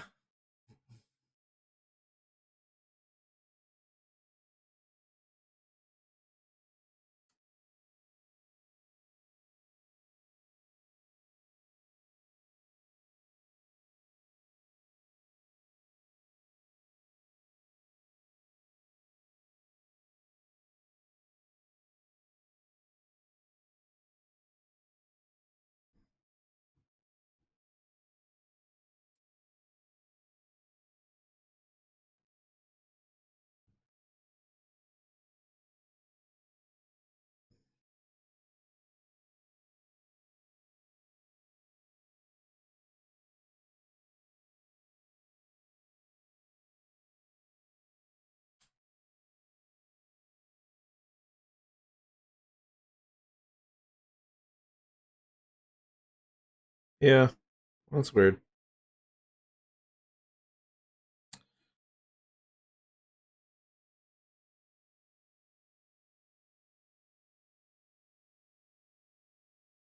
Yeah.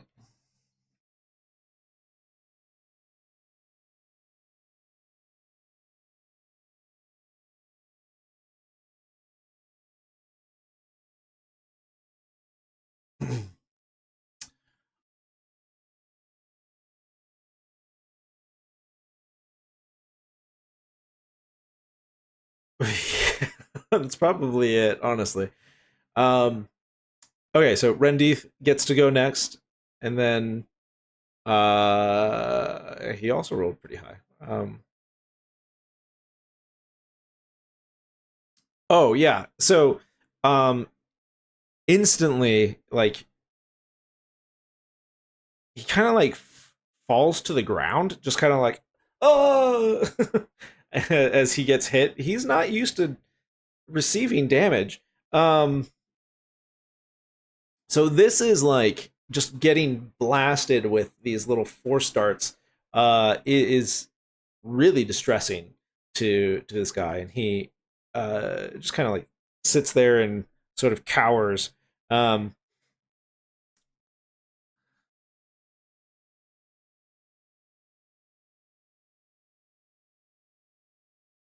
I mean, that could be a good analog. You'll have to wait and see. Um, so Rendeith comes in and he clocks the six people in the room and is gonna cast. He's gonna upcast hold person to catch everybody. So oh yeah, and in melee, if you hit, it's an auto crit. So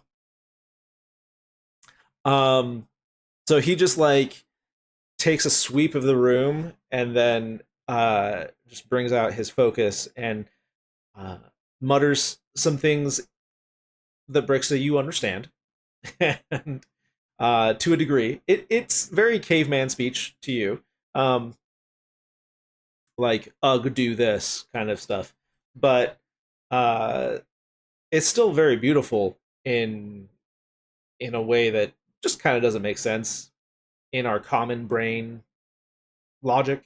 But um, yeah, the magic dissipates and solidifies on these peoples. Okay, Abernathy fails. Um, that that is gonna fail. Wow, wow. So that was what, 4? Wow, wow. Um, let's see. That one might succeed. That one might. What does he have? No, no, it doesn't. Okay. So that didn't roll above a 10 except for the last one, and it didn't help because he had a 0 modifier. So um yeah, all six of them are now paralyzed magically. Yes. Yes. Yeah. And so I do like the idea of crits doing max damage and then you roll on top of it. Yeah. Yeah. Max die damage, roll on top of it, add the modifier if there is one. Yeah.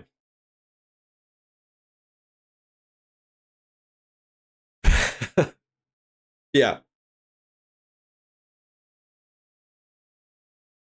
Um Rendith looks at you concernedly. Folion, it is your turn.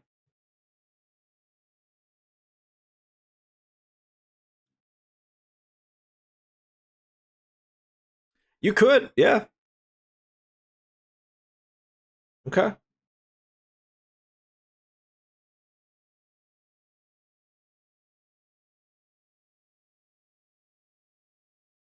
Okay. Yeah, go ahead and roll. You're trying to save him. Yeah, yeah, yeah.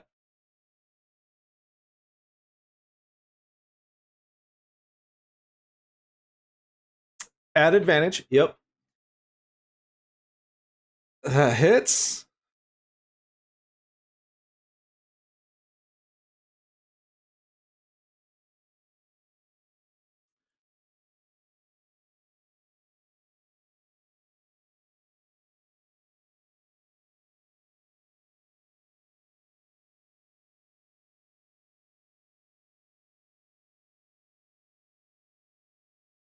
Okay. Yeah. Um the 14 misses. Um does miss, but yeah, you kind of like catch some of the flowier parts of his garment and it softens the blow enough that it doesn't really do much. Um the 14. I I'm describing how the fort I'm just mhm. Right. Right. No, no, no, no, no. What I'm doing is I'm just explaining how the 14 doesn't hit, and that's I'm just giving like the theater of the mind something to look at. The 24, yeah, the 14 does hit. Right.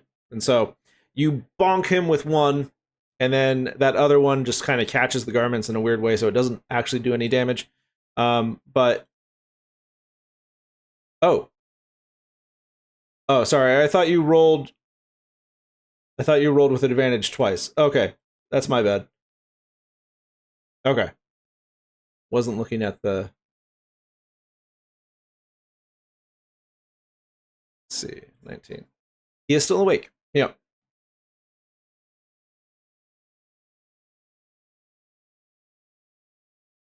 Okay. I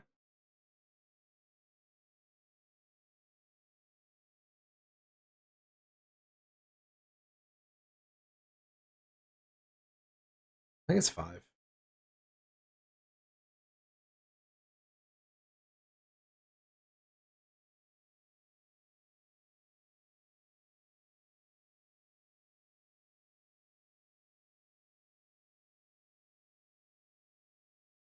Yeah,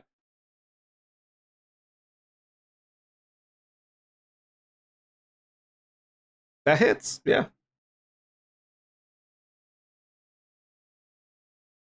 Up up to you. Yeah, you can if your character was just gonna like unload on him, we can just do damage for both of them. Okay. Yeah.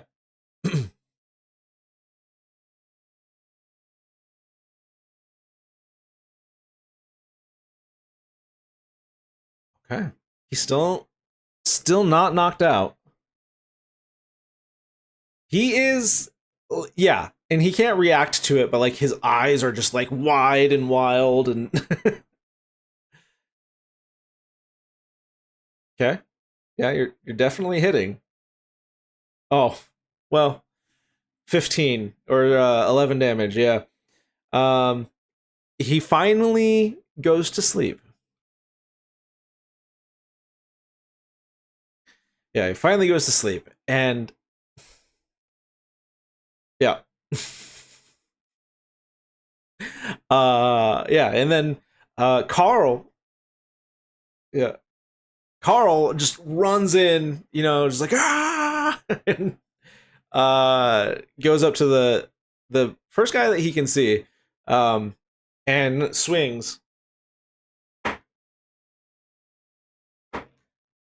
Okay, okay, needed that advantage.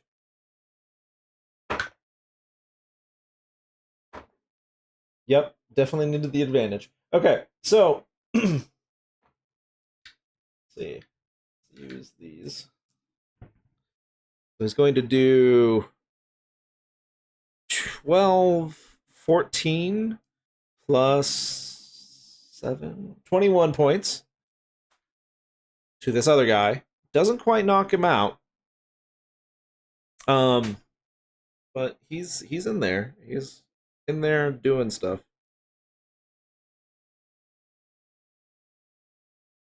Cool. And then that was his turn, and then Radin comes in afterwards.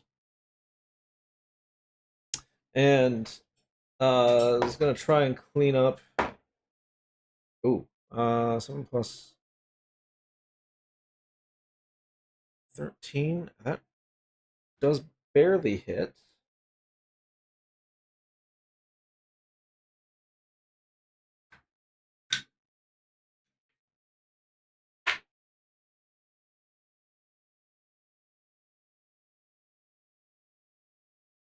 A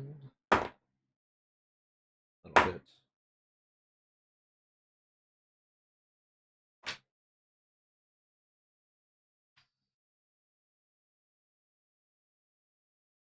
Oh wow. So 11 plus 10, 21. Still up. So it takes the bonus action to do the last hit.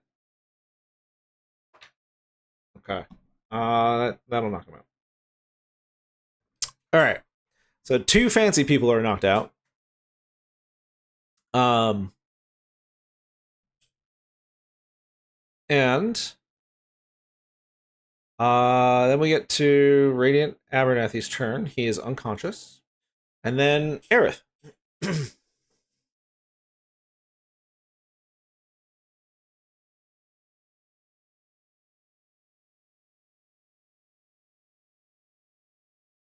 It puts you first in initiative, so I don't know. Yeah.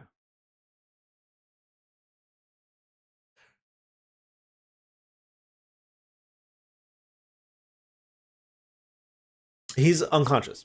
That's the one that Carl and Radin went after. Yeah, so both of those were down, below.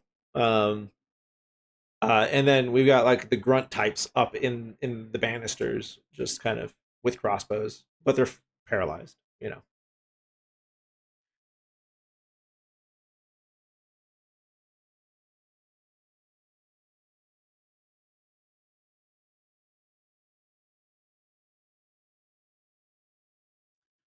Uh, no, I would say not.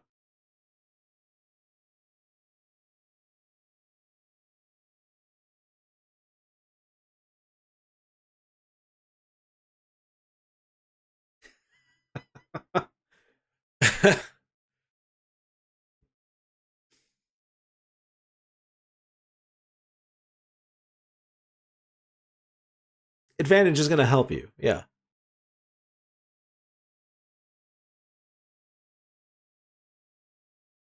14 does hit.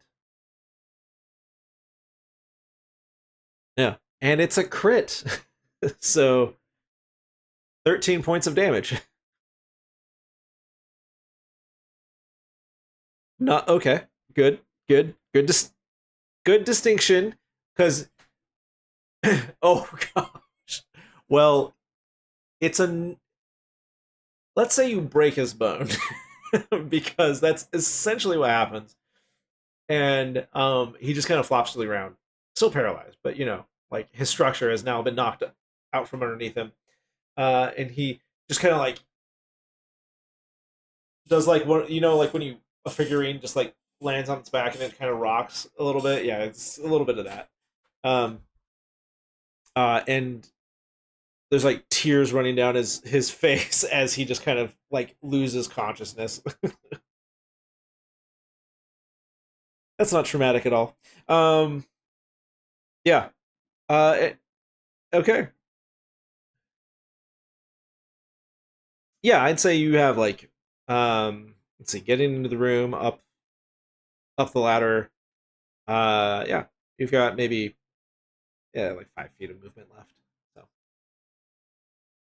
okay. Um, yeah, Brixta, your turn.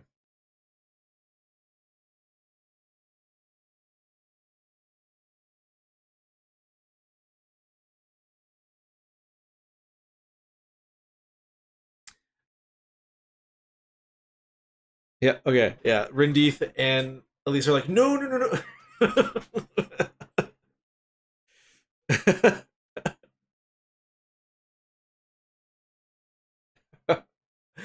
Okay. Uh,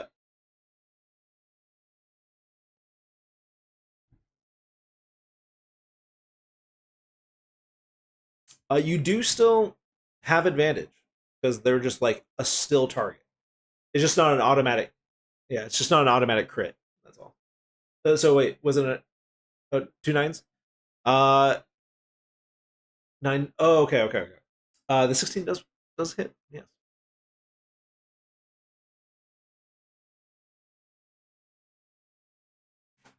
Ooh.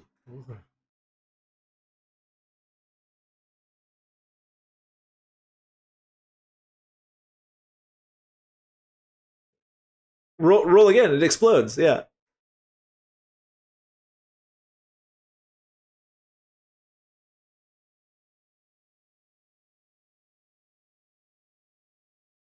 No. Well, it's not a crit. It doesn't auto crit.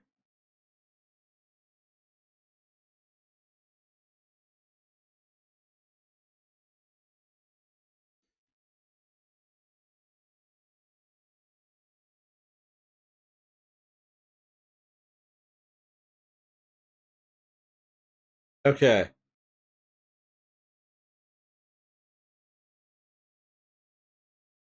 Sorry. Wait. What was the spell used? Sorcerer's Burst.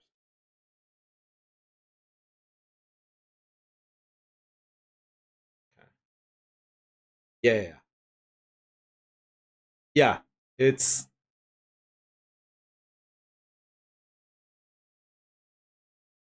so. It was an eight, an eight, and a. I'm sorry, and a what? And a three. Okay. So yeah, like a 19. Um.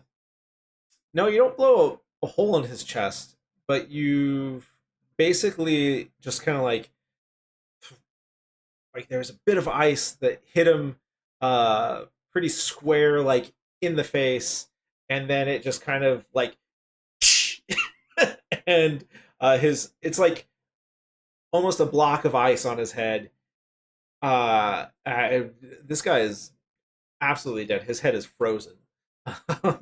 But yeah, yeah, yeah.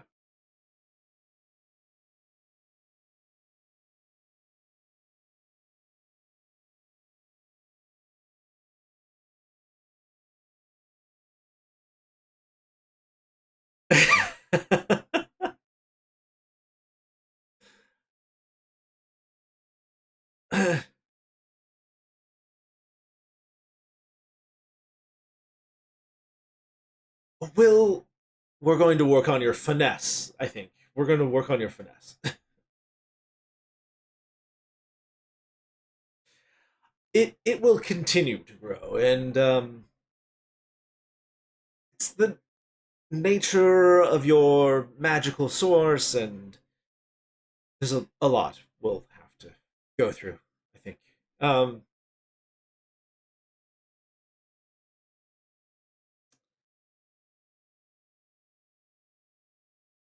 Elise looks less perturbed. She's just like, all right. I mean, magic's gonna kill people, so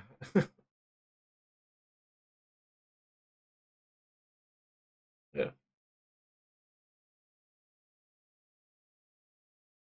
Yeah. So, that's that. Let's go down the list. These people are unconscious and or dead. Um, yes, there are two people left, and they are paralyzed. So at the end of their turn, they are going to try and break free from a very high-powered old person. Fail. You do see like wet stains start. Yeah, in their trousers.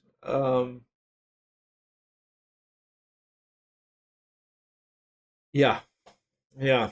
Uh, it is Elise's turn again, and she's just kind of looks at the rest of you. Is like, if you don't want me to kill somebody, I think I should let you handle it. um, Radin looks very appreciative. Yeah. And Cobb, it is your turn.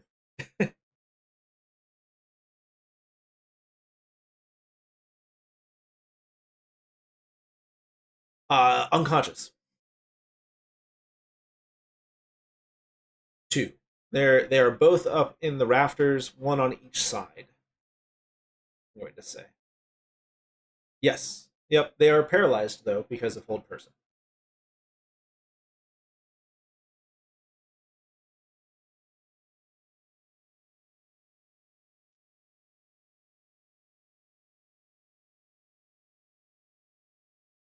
Uh, I mean, a magic missile is an auto hit anyways. So I mean, yeah, but magic you can't like rein in, so to speak. Like so, if it's a damaging spell, it's going to be lethal damage.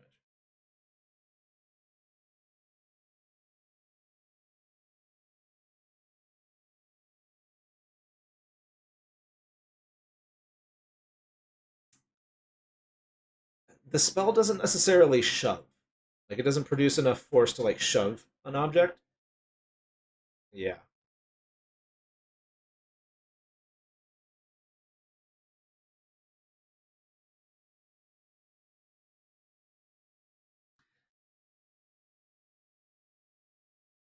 10 feet.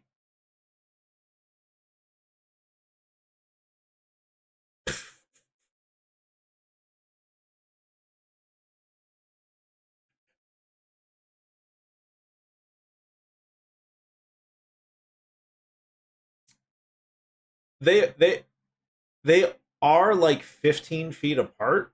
So if you um enlarge cat, yeah. Uh you would have, yeah. Well, I mean, could potentially he would have enough movement to get to both of them. Um so okay. Yeah.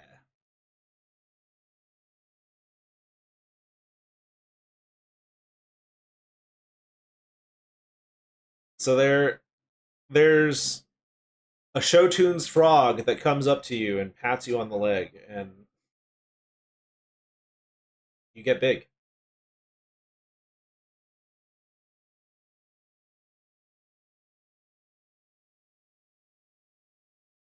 And you're very big.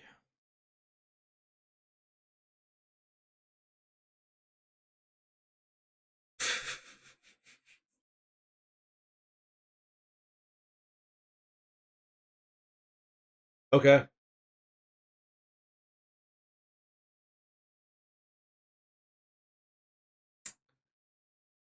I think it's a minute.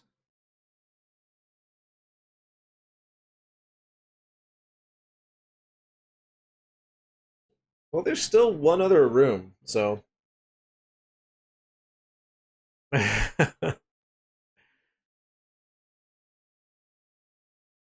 um large radius. So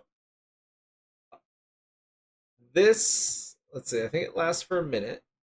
Yeah, minute, and it's concentration. Okay.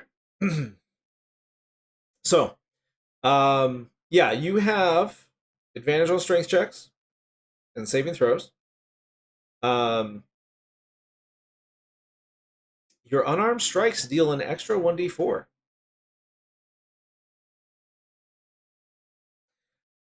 Okay. Or weapon strikes. Yeah. So, cool.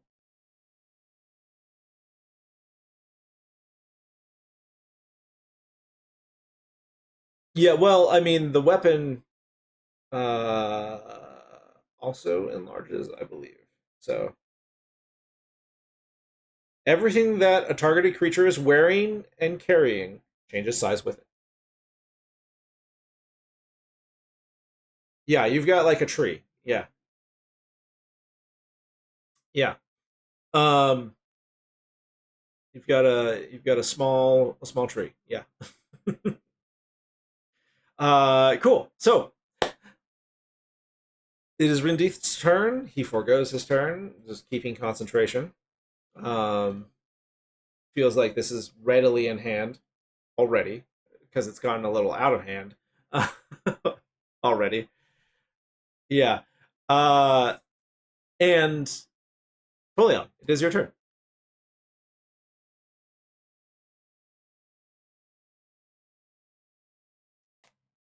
Yep. Immediately fails his strength save because he is paralyzed. So you can succeed on your grapple check, and you move him to you, and then you walk the 5 or so feet to reach the other one, and yeah, you have both of them in your hands. I mean, they're like largish dolls. They're like one size below you, but like just yeah, very much. Yeah.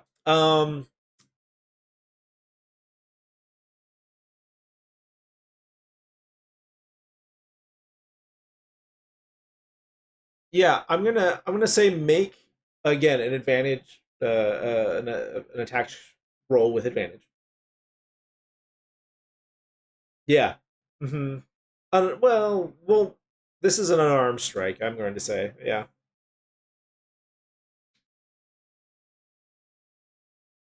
Yep, precisely what has happened.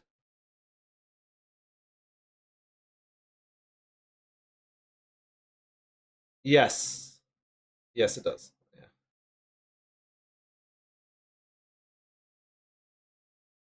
Well, because you're monk, you get your monk dice with unarmed strikes. So, oh, you did. I keep not looking at the dice. um,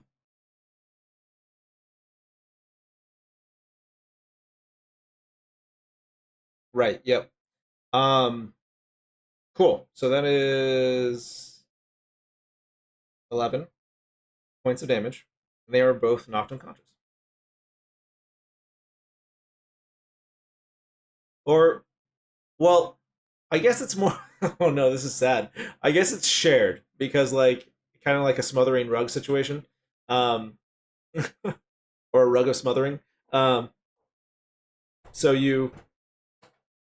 Oh my god.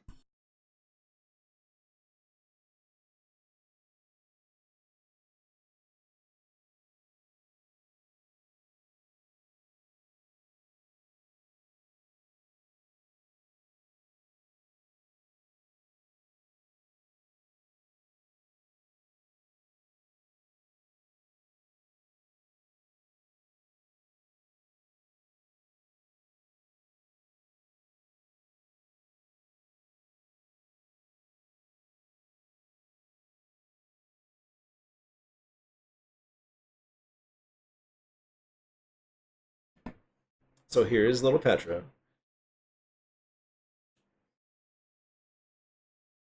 Petra Grace. Yes.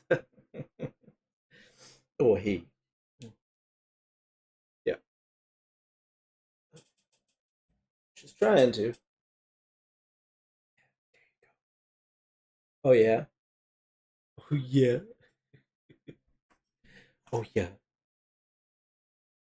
Yeah. Um. Okay. Yeah. So they're not quite knocked out, but they're yeah. You have to do it again. It's like go to sleep. Go to sleep. Kind of- yeah, or just use your bonus action. Yeah. So like, um, it's I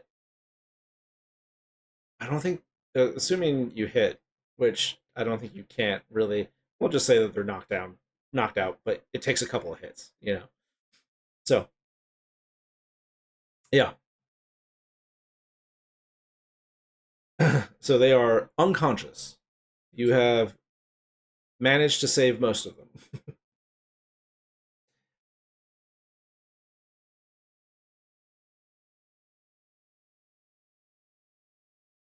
Yeah.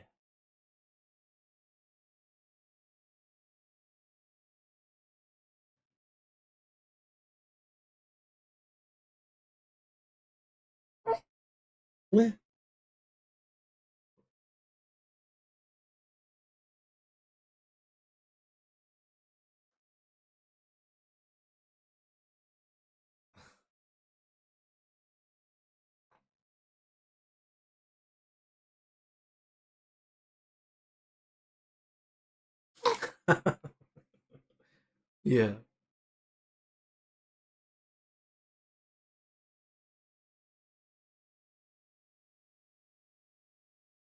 Uncontrolled magic. That's what it is. Yeah.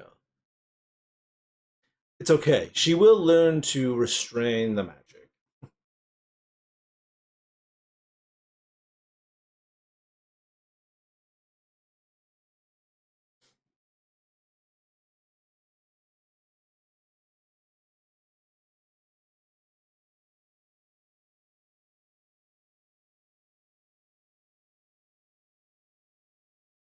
Yes.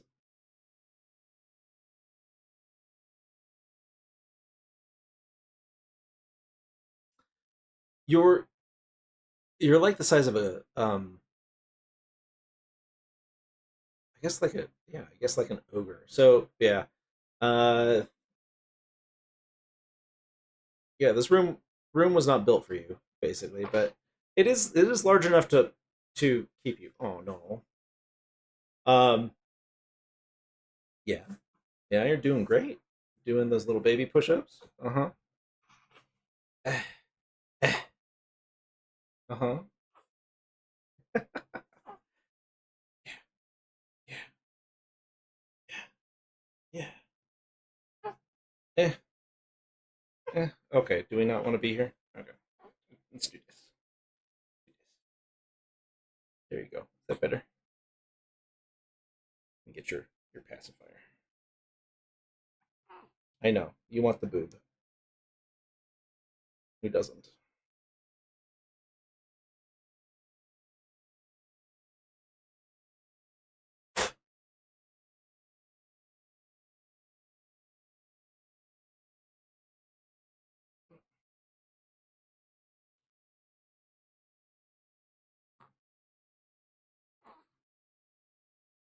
There you go. There you go. Um so uh yeah, the fight ends. You're able to kind of clean up. There's nobody else that seems even to check on you from the other room, the room you haven't been in yet, beyond those super ornate doors. Um, and you have a moment to yourselves. It seems, at least. Although the yeah, yeah, essentially. Uh, but you've put them in cages, so there's yeah. Uh,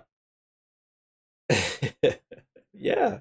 Who's who's on this screen? Or are you just looking at the microphone? Like what? Uh, yeah, yeah.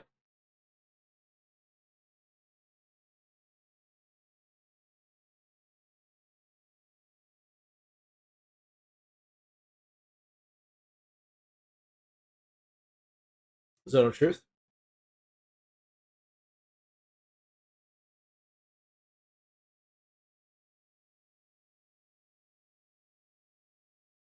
Okay.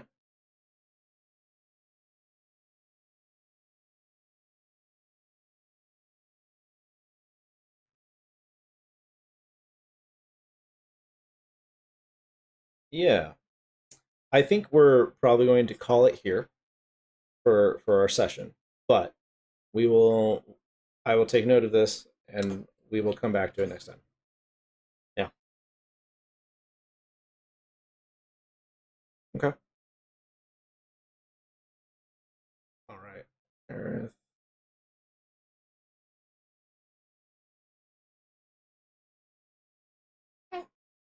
Uh,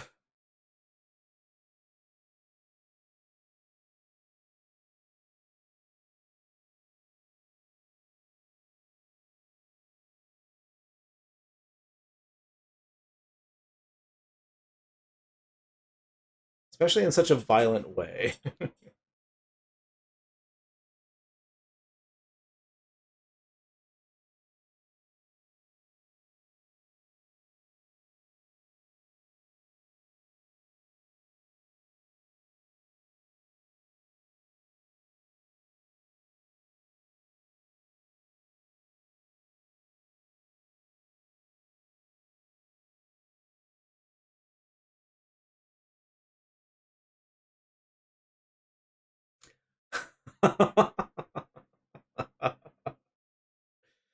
Yeah.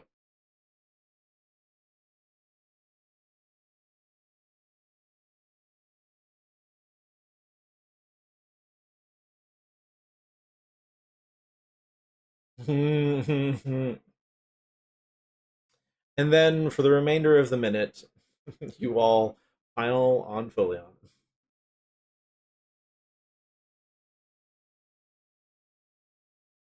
Yeah.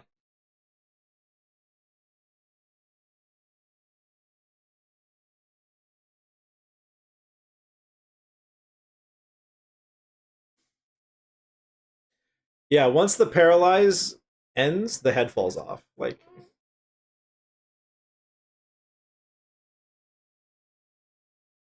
yeah.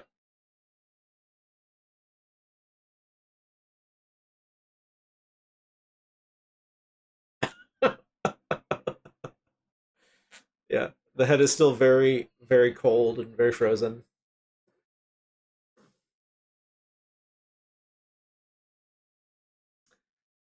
Look, magic is a dangerous thing. That's why there's a school to teach you how to use it properly. And yeah. Oh, yeah. Are we fuss bus?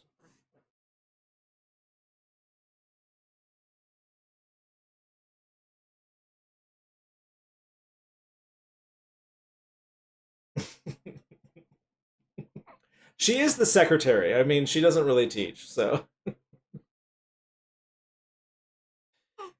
Eh.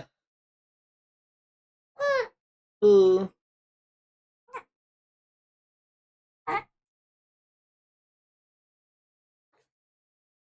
yeah. Bottom? You want bottom?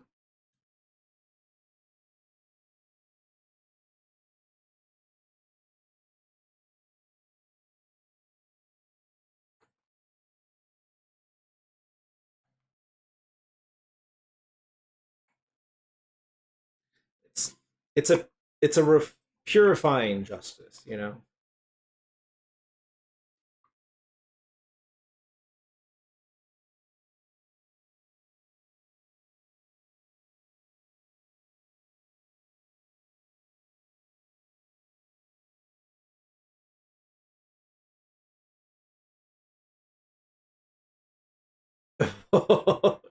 Just religious trauma.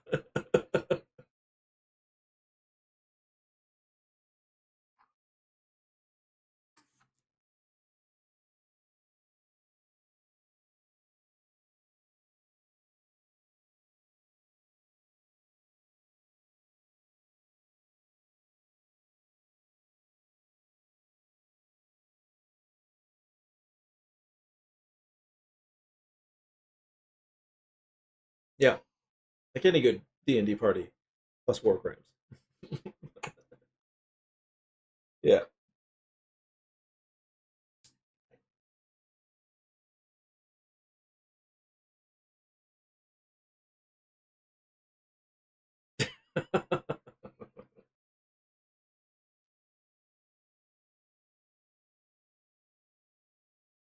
Yeah.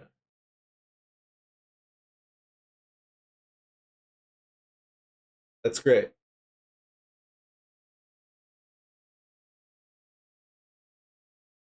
Even though it was ice, you still destroyed some books, you know? Just watered it. No, I'm just kidding. It didn't. But if it kept going, you know?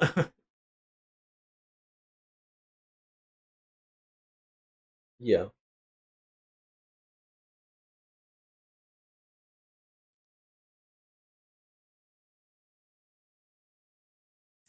Just roll eights 8 times, you know?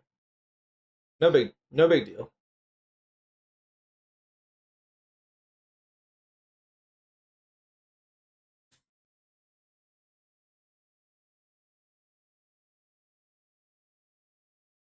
And then at some point you get to roll 4d8.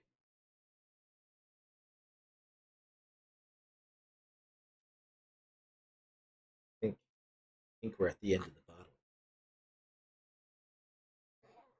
Hello. What? Oh yeah. Oh yeah.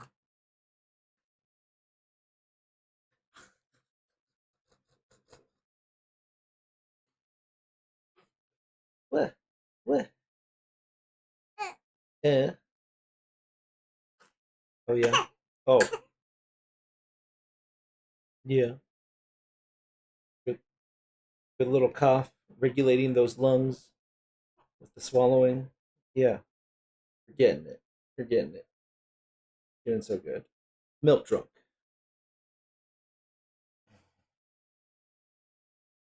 Yeah.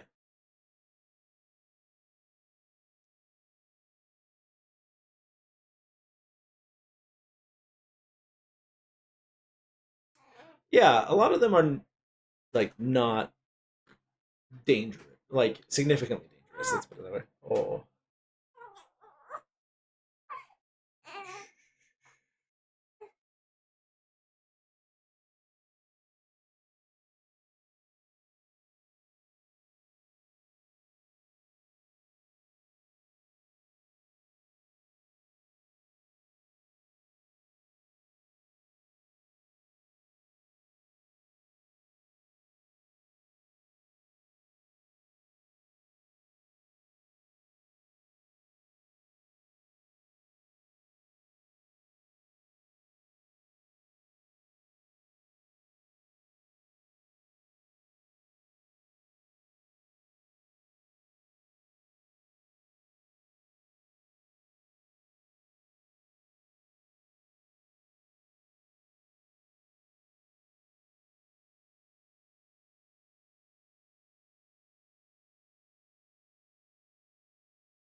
okay. I think I've got to go, but you guys stay in chat as long as you want.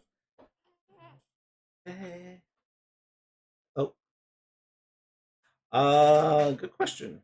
Um, Potentially can do next week. Okay. Wait, no, the 23rd.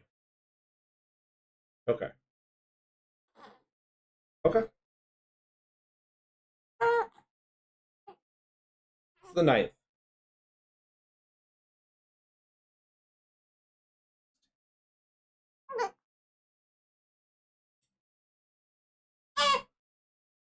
Yeah. We'll chat about it in Discord, but I got I got to go with the bib. Yep. Bye.